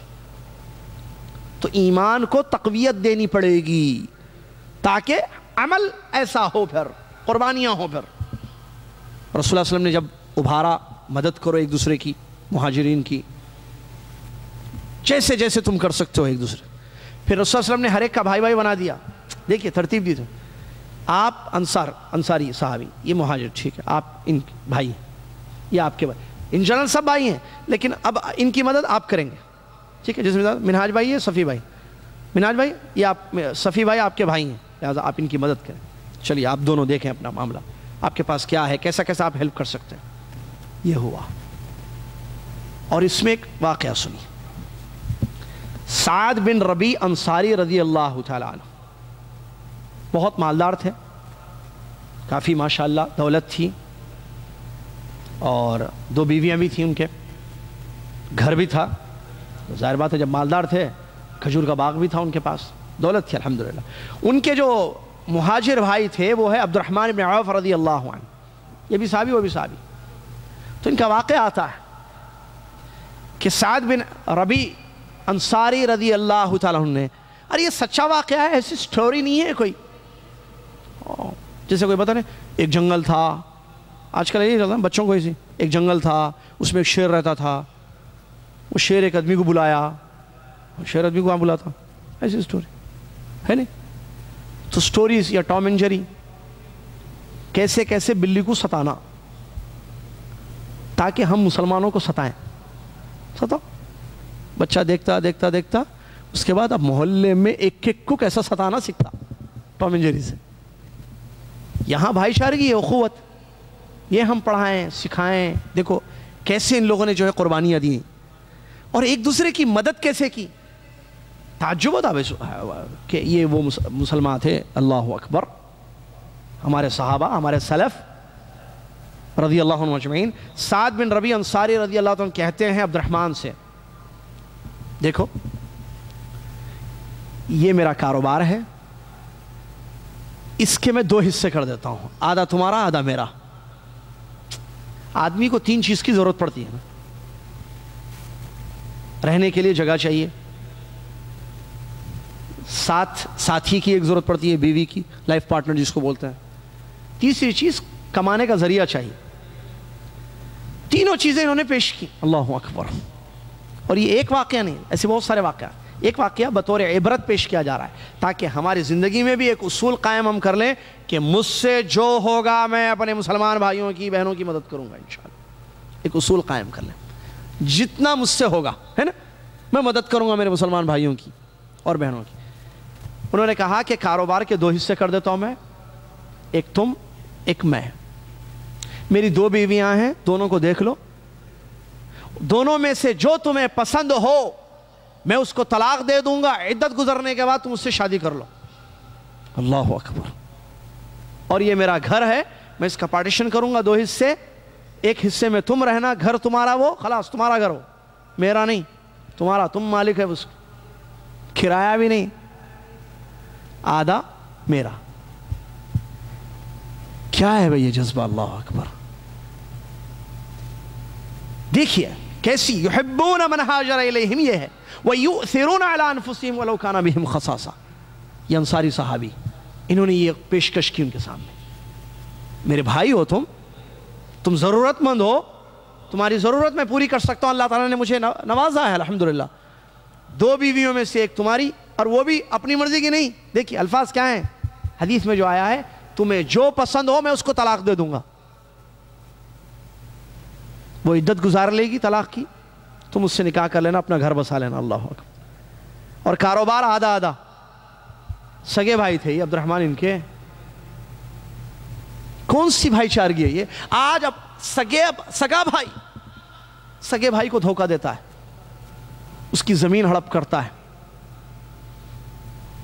تکلیف دیتا ہے اس کو، بلکہ واقعات ہیں، سگا بھائی باہر کمانے کے لیے گیا تو سگے بھائی کی بیوی جس کو بھابھی کہتے ہیں اس پر نظر بری کر لی، تعلقات ناجائز قائم کر لیا، پھر اس بیوی نے اپنے شوہر سے طلاق لے لی، خلا لے لی، چھوٹے بھائی سے شادی کر لی۔ واقعات ہیں مسلمانوں کے، ٹو مچ نہیں ہے۔ یہاں ہم پڑھ رہے ہیں اور ہماری زندگی کیسی ہے، سیرت یہ کہتی ہے، واقعات یہ بتاتے ہیں کہ صحابہ کا جذبہ ایمانی، مسلمان بھائیوں کے لیے انہوں نے اپنا سب کچھ قربان کر دیا، گھر دیا، کاروبار دیا۔ آپ اپنے سگے بھائی کی مدد نہیں کرتے ہیں، رشتہ دار بھائی جس کو کزنز کہتے ہیں، اب وہ چاچا کا بھائی ہو تو کزن، خالہ کا بھائی ہو تو کزن، اعوذ باللہ من ذالک، عجیب ورڈ ہے کزن، بہرحال چچیرا بھائی، خلیرا بھائی، ممیرا بھائی، ارے آپ کا بھائی ہے، آپ کی امی کی بہن کا بیٹا ہے، اس کا حق ہے۔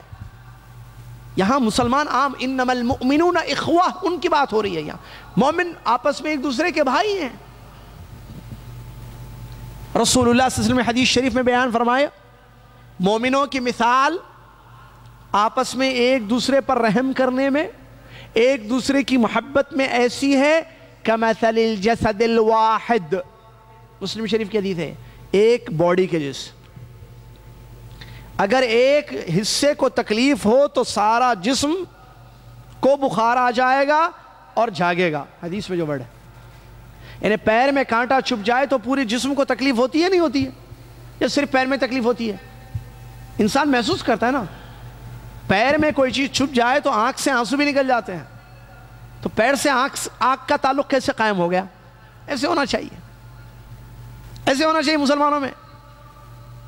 صفی بھائی کے گھر میں پریشانی ہے، عامر بھائی کے گھر میں پریشانی ہے، میں کیا کروں؟ پرابلم ان کا ہے بھائی، شکیل بھائی پریشان ہے، میں کیا کروں؟ عمران بھائی پریشان ہے، میں کیا کروں؟ نہیں، ایسے نہیں، عمران کون؟ عمران بھائی ہے آپ کا، عامر کون؟ بھائی ہیں آپ کے، خضر کون؟ عبد الکریم کون؟ چند نام لے رہا ہوں، دوسرے بھائی ناراض نہ ہوں، ایسی جو فٹافٹ نہ ہونا، سب بھائی ہیں میرے انشاءاللہ۔ اللہ تعالیٰ ہمارے اندر یہ جذبہ پیدا کرے بھائی۔ کچھ پڑوسیوں کے نام لیے، کچھ عام نام لیے میں نے، تاکہ یاد رہے ہم کو یہ چیز، ٹھیک ہے؟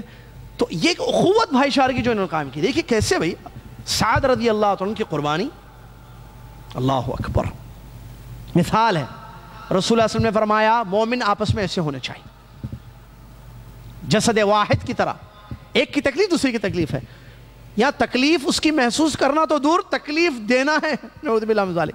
ایک مسلمان دوسرے مسلمان پر جادو کر رہا ہے، ایک مسلمان دوسرے مسلمان کا قتل کر رہا ہے، موبائل دو ورنہ گولی مار دوں گا. ارے میرا موبائل بھائی، لو. لڑے گا، چھینے گا، مسدس نکالے گا، ریوالور شوٹ کر دے گا، ٹھاک ٹھاک ٹھاک ختم. موبائل کے لیے گلے کا سونا لینے کے لیے گردن کاٹ رہے مسلمان عورت کی، نعوذ باللہ من ذالک. کیسے رہے، کیسے مسلمان ہے؟ یہ ایمان کی کمزوری ہے. اللہ توفیق دے، اللہ سمجھ دے. یہ غلط ہے بالکل، ایسے نہیں ہونا چاہیے، بلکہ اللہ سے ڈرنے کی ضرورت ہے. ایک دوسرے کے لیے قربانیاں دیں آپ.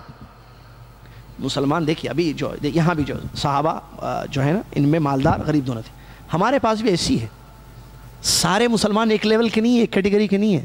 کچھ مالدار ہیں، کچھ غریب ہیں، کچھ درمیانے ہیں نا. اللہ تعالیٰ کا نظام حیات ہے، اللہ تعالیٰ نے بنایا ایسا زندگی. مالدار بھی ہیں، غریب بھی ہیں. تو مالداروں کی ذمہ داری کیا ہے؟ غریبوں کا خیال کرنا نہیں ہے. ان مالدار دیکھیے یہاں سعد اور عبد الرحمن کا واقعہ. سعد انصاری صحابی، عبد الرحمن مہاجر. سعد مالدار تھے، عبد الرحمن غریب تھے، مکہ سے آئے تھے، کچھ نہیں تھا. انہوں نے مدد کی نہیں کی، قربانیاں دی، پیش کی. اللہ اکبر. یہ ہمارے پاس ہونا چاہیے. میں اگر پیسے والا ہوں تو میرا بھائی اگر غریب ہے تو میں جو مجھ سے ہو سکتا ہے اپنے بھائی کی مدد کروں، مدد کروں. اسلام نے ابھارا ہے.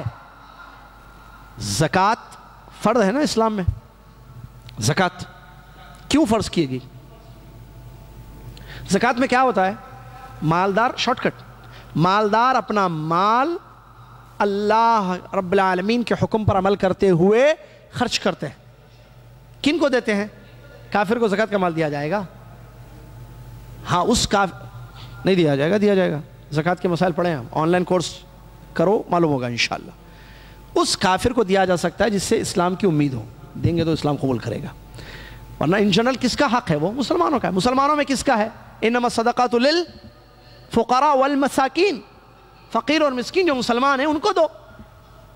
سونے کی زکوٰۃ، اونٹوں کی زکوٰۃ، گائے کی زکوٰۃ اور چاندی کی زکوٰۃ ہے نا بھائی. زکوٰۃ کیش، تجارتی مال کی زکوٰۃ ہے. تو یہ کیوں دینے ہیں؟ زکوٰۃ فرض ہے اسلام میں. اچھا، جو فرض ہے وہ بھی ادا نہیں کرتے. یہاں تو ابھارا جا رہا ہے فرض کے علاوہ بھی خیال کرو. فرض تو ٹھیک ہے زکوٰۃ دینا، وہ تو واجب ہے، نہیں دو گے سزا ملے گی، جہنم میں جاؤ گے. اس کے علاوہ بھی ابھارا گیا. حد یہ ہے ہماری، اعوذ باللہ من ذالک، فرض بھی نہیں دیتے ہیں. مال کی اتنی حوث ہے، مال کی اتنی لالچ.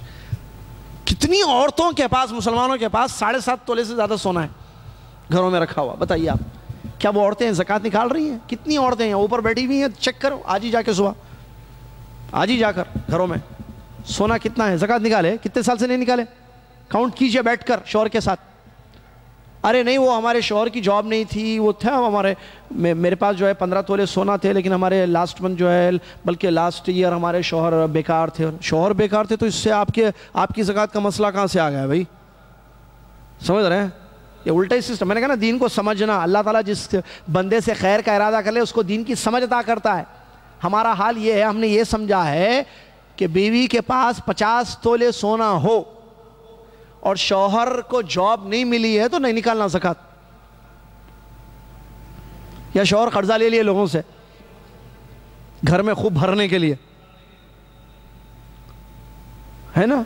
بہت مسئلے ہیں، میں کیا کیا بتاؤں. اللہ آگے آ رہا ہے، رسول اللہ کا گھر جب بتائیں گے نا تب وہاں بولوں گا میں. رسول اللہ کا گھر آئے گا انشاءاللہ. تو زکوٰۃ نکالنا واجب ہے، بیوی پر واجب ہے. یہاں شوہر کی پرابلم اپنی جگہ ہے، شوہر کی ہیلپ کرے بیوی، ٹھیک ہے، لیکن زکوٰۃ اگر نہیں دے گی تو بیوی گنہگار ہوگی.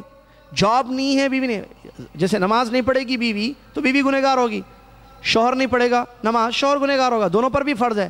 ایسے زکوٰۃ جس کے پاس مال ہے اس پر فرض ہے. سونا کس کے پاس ہے؟ بیوی پر فرض ہے. لیکن پیسے نہیں ہیں نا، تو عام ایک کانسیپٹ غلط کیا ہے، پیسے ہی دینا زکوٰۃ نہیں. سونے کو دو. 50 تولے ہے، اس میں سے کتنے تولے نکلتے سونے کے؟ اتنے تولے کے رنگز یا کیا بولتے اس کو، ہار، چوڑیاں نکالو، دو. عام طور پر نہیں پیسے دینا، پیسے کیش نہیں ہے نا، سونا ہی دو. کس نے کہا پیسے دینا واجب ہے؟ یا سونے کو سونے کی شکل میں دو، یا سونے کو پیسے کی شکل میں دو. اس کو بیچ کر پیسے دو، یا سونا ہی دے دو جتنا بنتا ہے، جتنا گرام. چلیے، تو فرض ہے زکوٰۃ. اس سے کیا ہوگا؟ زکوٰۃ نکالیں گے مالدار. جب عورتیں اپنی زیوروں کی زکوٰۃ نکالے گی، مالدار اپنی تجارتی مال کا نکالیں گے، گائے والے گائے کی زکوٰۃ، اونٹ والے اونٹ کی، بکریاں والے بکریوں کی زکوٰۃ نکالیں گے، تو فقراء اور مساکین جو مسلمان ہیں ان کی ضرورتیں پوری نہیں ہوں گی۔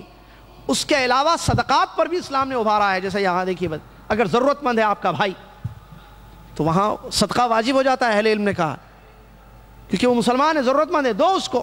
لیکن ہمارے پاس نہیں ہے، دینا تو دور، لینے پر اتر آئے ہم نعوذ باللہ من ذالک۔ اس کی زمین لے لی، اس کا پیسہ لیا، بولے جاؤ میں نے بہت تم پر خرچ کیا تھا پہلے، فلاں فلاں فلاں، امی نے مجھے دیا تھا، ابا نے مجھے دیا، وراثت کے مسئلے نہیں ہیں، نعوذ باللہ بہت سارے مسائل۔ تو اللہ تبارک و تعالیٰ سمجھ دے، اللہ تعالیٰ ہم سب کو توفیق عطا فرمائے کہ ہم اللہ سے ڈریں اور ایک دوسرے کا خیال کریں، بھائیوں کا ایک دوسرے کا خیال کریں۔ آج کتنے غریب ہیں مسلمان، کتنے محتاج ہیں، کتنے ضرورت مند ہیں، پڑوس میں مسلمان محتاج ہیں، ہمیں پتہ ہی نہیں ہے، رشتہ دار ہیں خاندان میں، وَآتِ ذَا الْقُرْبَ حَقَّهُ، اسلام نے کہا رشتہ دارے کا حق ادا کرو۔ کتنے ہمارے قریبی رشتہ دار ہیں جو محتاج ہیں، ضرورت مند ہیں، اور ہم یہاں البیک کھا رہے ہیں، ان کو مرغی نصیب نہیں ہے، ان کے گھر میں چاول نہیں ہے، اور ہمیں البیک کی فکر پڑی ہوئی ہے، مندی کی فکر پڑی ہوئی ہے۔ کبھی یہ نہیں سوچتے ہیں کہ ذرا دیکھوں میرے خاندان، میری پھوپھی ہیں، میرے خالو ہیں، میرے خالہ ہیں، وہ ضرورت مند ہیں، محتاج ہیں، ان کو شاید دواؤں کی ضرورت ہے، ان کو پیسوں کی ضرورت ہے، میں مدد کروں، ہیلپ کروں ان کی، اللہ خوش ہوتا ہے۔ یہ آپ کو معلوم ہے ایک حدیث پیارے نبی صلی اللہ علیہ وسلم نے فرمایا،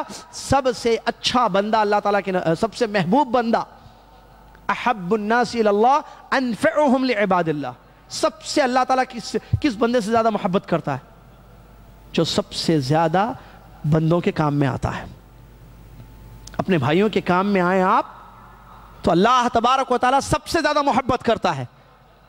اور ایک حدیث رسول اللہ صلی اللہ علیہ وسلم نے فرمایا، لَأَنْ أَمْشِيَ فِي حَاجَةِ أَخِي خَيْرٌ لِّي مِنْ أَنْ أَعْتَكِفَ شَهْرًا فِي مَسْجِدِي، او کما قال صلی اللہ علیہ وسلم، میں اپنے بھائی کی مدد کے لیے نکلوں، رسول صلی اللہ علیہ وسلم فرماتے ہیں میں اپنے بھائی کی مدد کے لیے نکلوں، یہ چیز میرے نزدیک اپنی مسجد نبوی میں 1 مہینہ اعتکاف سے زیادہ محبوب ہے۔ 1 مہینہ اعتکاف کرنے سے بھی زیادہ افضل ہے کہ انسان اپنے بھائی کی مدد کے لیے نکلے۔ رسول اللہ کی حدیث، رسول اللہ خود فرما رہے ہیں میں نکلوں اپنے بھائی کی مدد کے لیے، یہ چیز اس سے زیادہ محبوب ہے۔ تو اس کا مطلب اسلام نے ابھارا اس چیز پر، تعاونوا علی البر والتقوی، نیکی کے کاموں میں، تقوی کے کاموں میں ایک دوسرے کی مدد کرو۔ اخوت، مسلمان پر واجب ہے یہ حق کہ وہ مدد کرے، اس کی ضرورت اس کی پوری کرے اپنے حساب سے۔ ہاں نہیں ہے اس کے پاس الگ مسئلہ ہے، لیکن ہو تو اس کی مدد کرنی چاہیے۔ آج کتنا ہے بھائی، کتنا ہے، کتنے کپڑے ہیں آپ کے بچے کے پاس؟ آپ کے بچے کے پاس کتنے کپڑے ہیں؟ آپ کے خاندان میں کوئی غریب بچہ تو نہیں ہے؟ چیک کیجئے آپ کا رشتہ دار، آپ کی بیوی کے پاس کتنے جوڑے ہیں؟ نہیں میری بیوی خوش ہے، عام طور پر ذہن ہے، یہ اسلام ایسا ذہن نہیں دیتا ہے۔ مائی سیلف جیسا ایک ذہن ہے، معلوم ہے، ایک ذہن جو ہے دشمنوں نے بنایا ہے، اور دشمنوں کے پاس ہے یہ یہود و نصارہ کے پاس، میری گاڑی ہے، میرے پیسے، وائف کمائے وائف کے پیسے، وائف کی گاڑی، بچے کمائے بچوں کے پیسے، میں میرا وائف کو نہیں دوں گا، ٹو مچ ہے نہیں یہ تو۔ آدمی اپنے بیوی بچوں کو تو دے دیتا ہے، دوسروں کو نہیں، بھول جاتا ہے۔ یہاں حال یہ میری چیز میں کیوں دوں گا کسی کو، ایسا ذہن، یا میں میری بیوی میرے بچے، بس آپ کون، میں کیا کروں، آپ پرابلم میں جاؤ کماؤ، میں خوب عیش کی زندگی گزار رہا ہوں مسلمان، میرا بھائی، کیونکہ ہم نے کلچر ایسا اپنا لیا ہے، وطن چھوڑ کر ان کا کلچر لے لیا، اسلامی کلچر چھوڑ دیا، گورا جیسے میں بھی ویسے، یہ کیا ہے بھائی، صحابہ جیسے میں بھی ویسے، بولو زندگی میں آنی چاہیے یہ چیز، سلف صالح ہمارے لیے آئیڈیل ہے، رسول اللہ صلی اللہ علیہ وسلم کی زندگی، تو یہ چیز غلط ہے۔ سعد رضی اللہ عنہ کی مثال ہمارے سامنے، صحابہ کی مثال ہمارے سامنے ہے۔ بہرحال یہ بھائی چارگی کے ایک کچھ باتیں تھیں جو بتانی تھیں۔ اللہ تعالی ہم سب کو توفیق دے کہ ہمارے زندگی میں بھی جو ہے یہ چیز آئے کہ ہم مدد کریں ایک دوسرے کی، اللہ خوش ہوتا ہے اس سے، اور جنت اس سے فائدہ ہے ہمارا۔ اچھا یہ پوائنٹ بتا کے میں آگے بڑھوں، کیا کہ اس میں ایک ذہن کیا بنتا ہے بھائی، میں دوں گا تو میرا ختم ہو رہا ہے، میرا لاس ہے۔ آدمی اپنا لاس نہیں چاہتا ہے بھائی، ایک ذہن رہتے ہوئے اب درس میں بیٹھ کے تو بول دیا، اب زمین بھی، اب زمین بہت ہے، ایکڑوں میں ہے ماشاءاللہ، اب تھوڑی زمین دینا، لو زمین دینا، صحابہ دے دیا.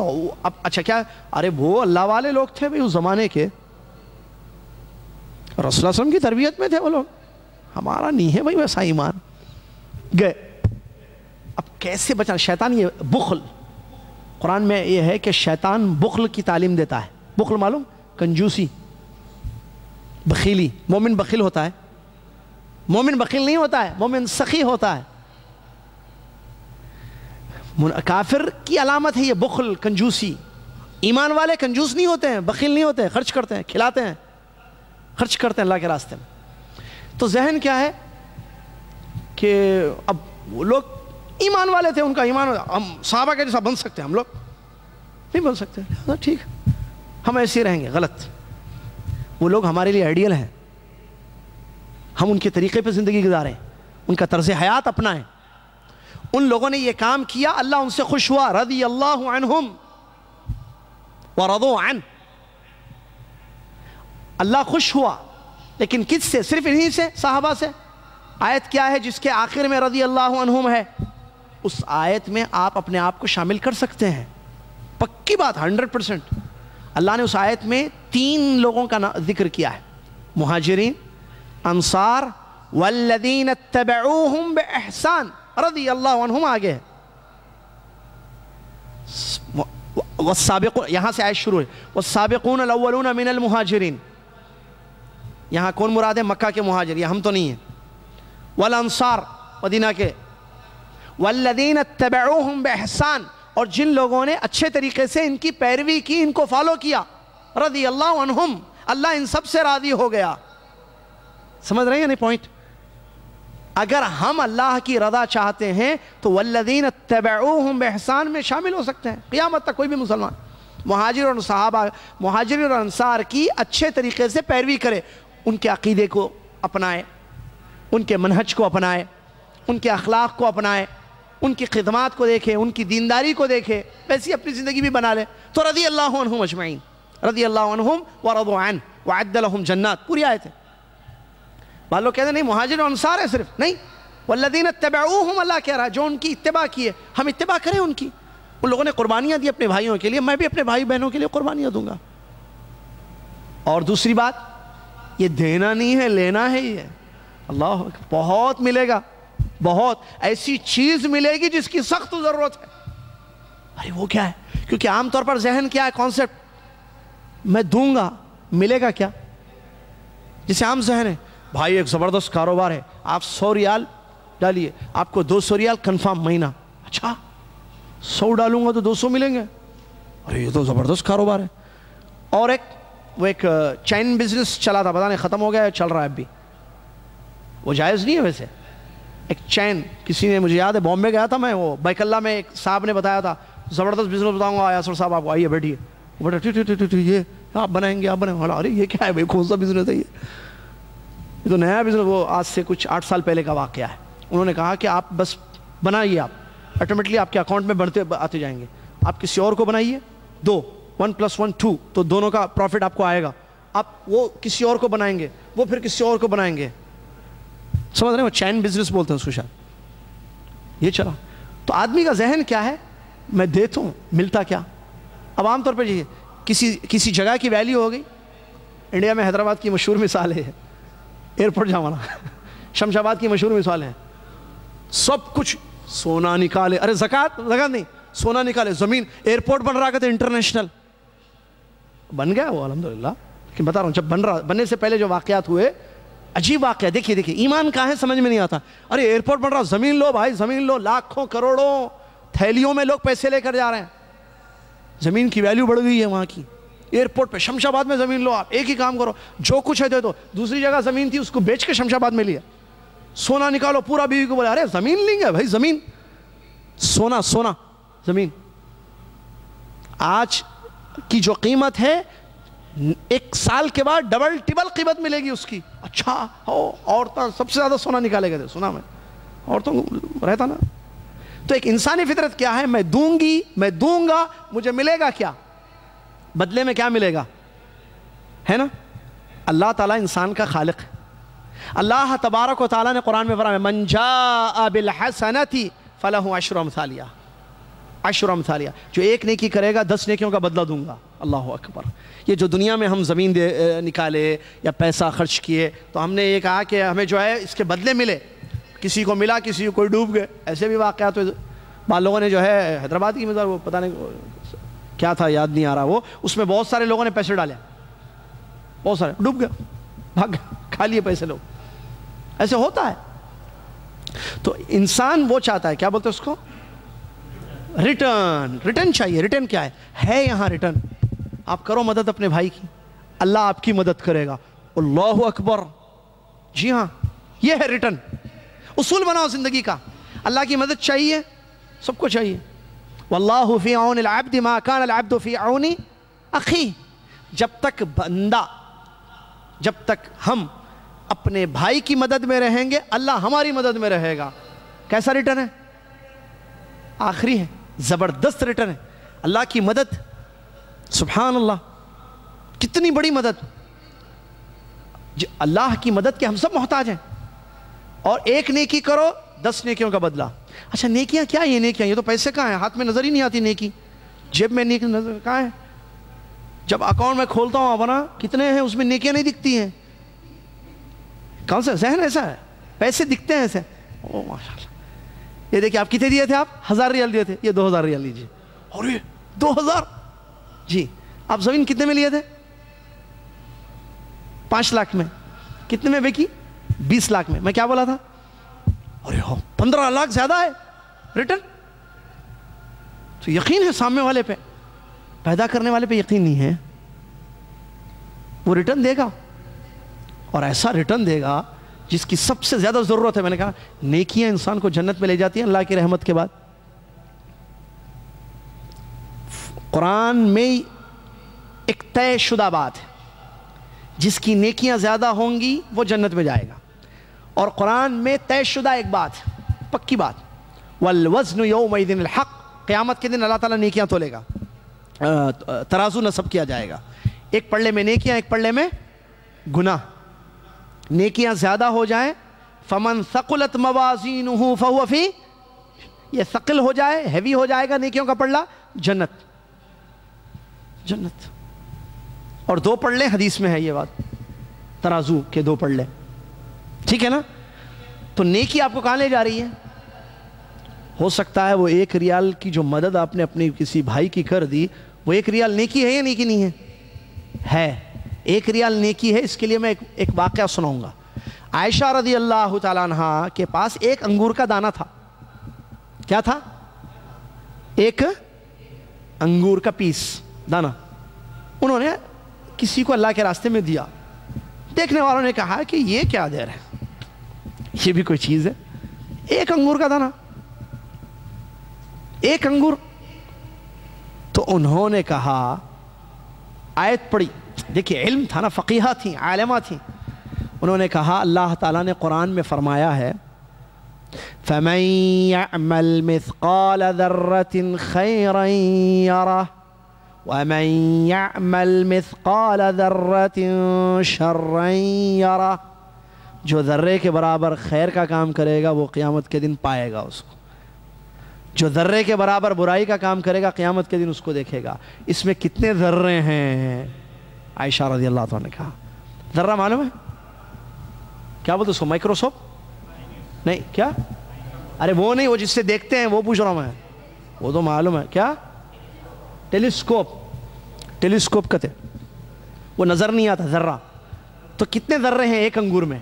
اللہ قرآن میں کہہ رہا ہے جو ذرے کے برابر بھی اچھا کام کرے گا قیامت کے دن بدلہ ملے گا۔ اللہ اکبر۔ آپ 1 ریال کیوں نہیں خرچ کر سکتے ہیں؟ کیجئے، 100 کروں گا تو ریٹرن اتنا ہی آئے گا، 1000 جیسے زمین نہیں، زیادہ لیں گے زیادہ فائدہ ہے، زیادہ بیچیں گے، اور ضروری بھی نہیں ہے، ڈاؤن بھی ہو جاتا ہے مارکیٹ، زمینوں کا ریٹ آسمان میں بھی چڑھا نیچے بھی اترا، پیسے لاس بھی ہوئے لوگوں کے، انہوں دھوکہ دے دیے، لے کے چلے گئے۔ ارے انہوں بولے میں کیا کروں بھائی پیسے لے کے، وہ کوئی ہے، وہ یاد نہیں آ رہا مجھے، حیدرآباد تھی وہ چیز۔ بہرحال ایسا ہوتا ہے، کیونکہ یہ دھوکے کا گھاٹا یا امکان ہے، پاسبلٹی ہے دھوکے کی، لیکن اللہ تبارک و تعالیٰ کے ساتھ جو تجارت جس کو کہا گیا کہ جو اللہ کے ساتھ کرے تو گھر میں کوئی شک نہیں ہے کہ اس میں نقصان نہیں ہے۔ رسول اللہ صلی اللہ علیہ وسلم نے فرمایا ما نقص مال من صدقہ جو صدقے میں مال دیا جائے وہ کم نہیں ہوتا ہے، تو بھائیوں کی مدد کیجئے پھر کھل کر آپ، یہ اس سے نیکیاں ملیں گی، دنیا میں امن ہوگا، اللہ کی مدد ہوگی زمین میں، دنیا اچھی آخرت اچھی، دنیا میں امن و امان کی زندگی ملے گی، اچھی زندگی ہوگی، اللہ کی مدد ہوگی، اللہ تعالیٰ خوش جب ہوگا کسی سے تو اس کو تکلیف دے گا اللہ نہیں دے گا، اس کو اچھی زندگی دے گا، اور مرنے کے بعد قیامت کے دن وہاں جنت ملے گی جس میں ہر چیز ہے جو انسان چاہتا ہے، تو ریٹرن کتنا زبردست ہے، تو پھر کیوں نہ ہو کہ ہم اللہ کے راستے میں خرچ کرنے کا جذبہ اپنے اندر پیدا کریں اور بھائیوں کی مدد کریں، مال سے، کھانے سے، ایک وقت کا کھانا کسی کو کھلا دیا کتنا اجر ملے گا، ایک چائے کسی کو، ہم معاملے سمجھتے ہیں، کسی کو 10 ریال دے دیا، بھائی کو رکھو اپنے پاس، بلکہ میں زبردست ایک طریقہ بتاتا ہوں آپ کو، پیٹ سب سے بڑی ضرورت ہے، میں ایک طریقہ بتاتا ہوں جو مجھے خود بھی بہت پسند آتا ہے، بہت اچھا دکھتا ہے، وہ یہ ہے کہ ہم یہ دیکھیں کہ اپنے مسلمان بھائیوں میں کس کے جو ہے حالات کمزور ہیں، پتہ لگا نا، ضرورت مند وہی نہیں ہوتا ہے جو آپ کے گھر پر آ کر دستک دے، وہ حدیث یاد رکھنا، ایک حدیث ہے، مسکین وہ نہیں ہے جو گھر پھرتا ہے لوگوں کے، زکوٰۃ کے مسائل میں ہم نے بتایا تھا، جو در در پھرتا ہے بھائی آ کر مانگتا ہے، لقمہ لقمتین، بلکہ مسکین وہ ہے جو محتاج ہے، عقل مند اس کو پہچانتے ہیں، وہ مانگتا نہیں ہے کھڑے ہو کر لوگوں سے مسجد میں، آئے میں پریشان ہوں مجھے دے دو، میں ضرورت مند ہوں میری ضرورت پوری کرو، نہیں، وہ گھر میں ہے، فطن عقل مند لوگ اس کا پتہ لگاتے ہیں اور سمجھتے نہیں نہیں یہ ضرورت مند ہے، یہ بھائی ہمارا، یہ ہماری بہن ضرورت مند ہے، یہ مانگنے والا نہیں ہوتا، یہ بات ذہن میں رکھیے۔ تو طریقہ کیا کرنا مدد مسلمانوں کے بھائی کہ ہم پتہ لگائیں، ہم اپنا اصول بنائیں، منتھلی اٹھاتے ہیں نا سیلری الحمدللہ لیتے ہیں، سیلری میں اکرم بھائی سے بھی مشورہ کر سکتے ہیں اس سلسلے میں، جو میں پوائنٹ بتا رہا ہوں اس کا تعلق اکرم بھائی سے بھی ہے، مشورہ کر سکتے ہیں، اس فیلڈ کے ہیں وہ اکرم بھائی۔ ہم یہ دیکھیں کہ ہمارے رشتہ داروں میں یا پڑوس میں یا مسلمانوں میں کس کی کون کیا کہتے ہیں اس کو ضرورت مند زیادہ ہے، سیلری کم ہے بچے زیادہ ہیں، خرچے زیادہ ہیں بچے ہیں، سیلری کم ہے، انکم کم ہے، آؤٹ گوئنگ زیادہ ہے، آؤٹ گوئنگ حرام آؤٹ گوئنگ نہیں، وہ بھی الگ مسئلہ ہے اللہ، تو کیا کرنا بہترین چیز راشن ڈلوا دینا گھر میں۔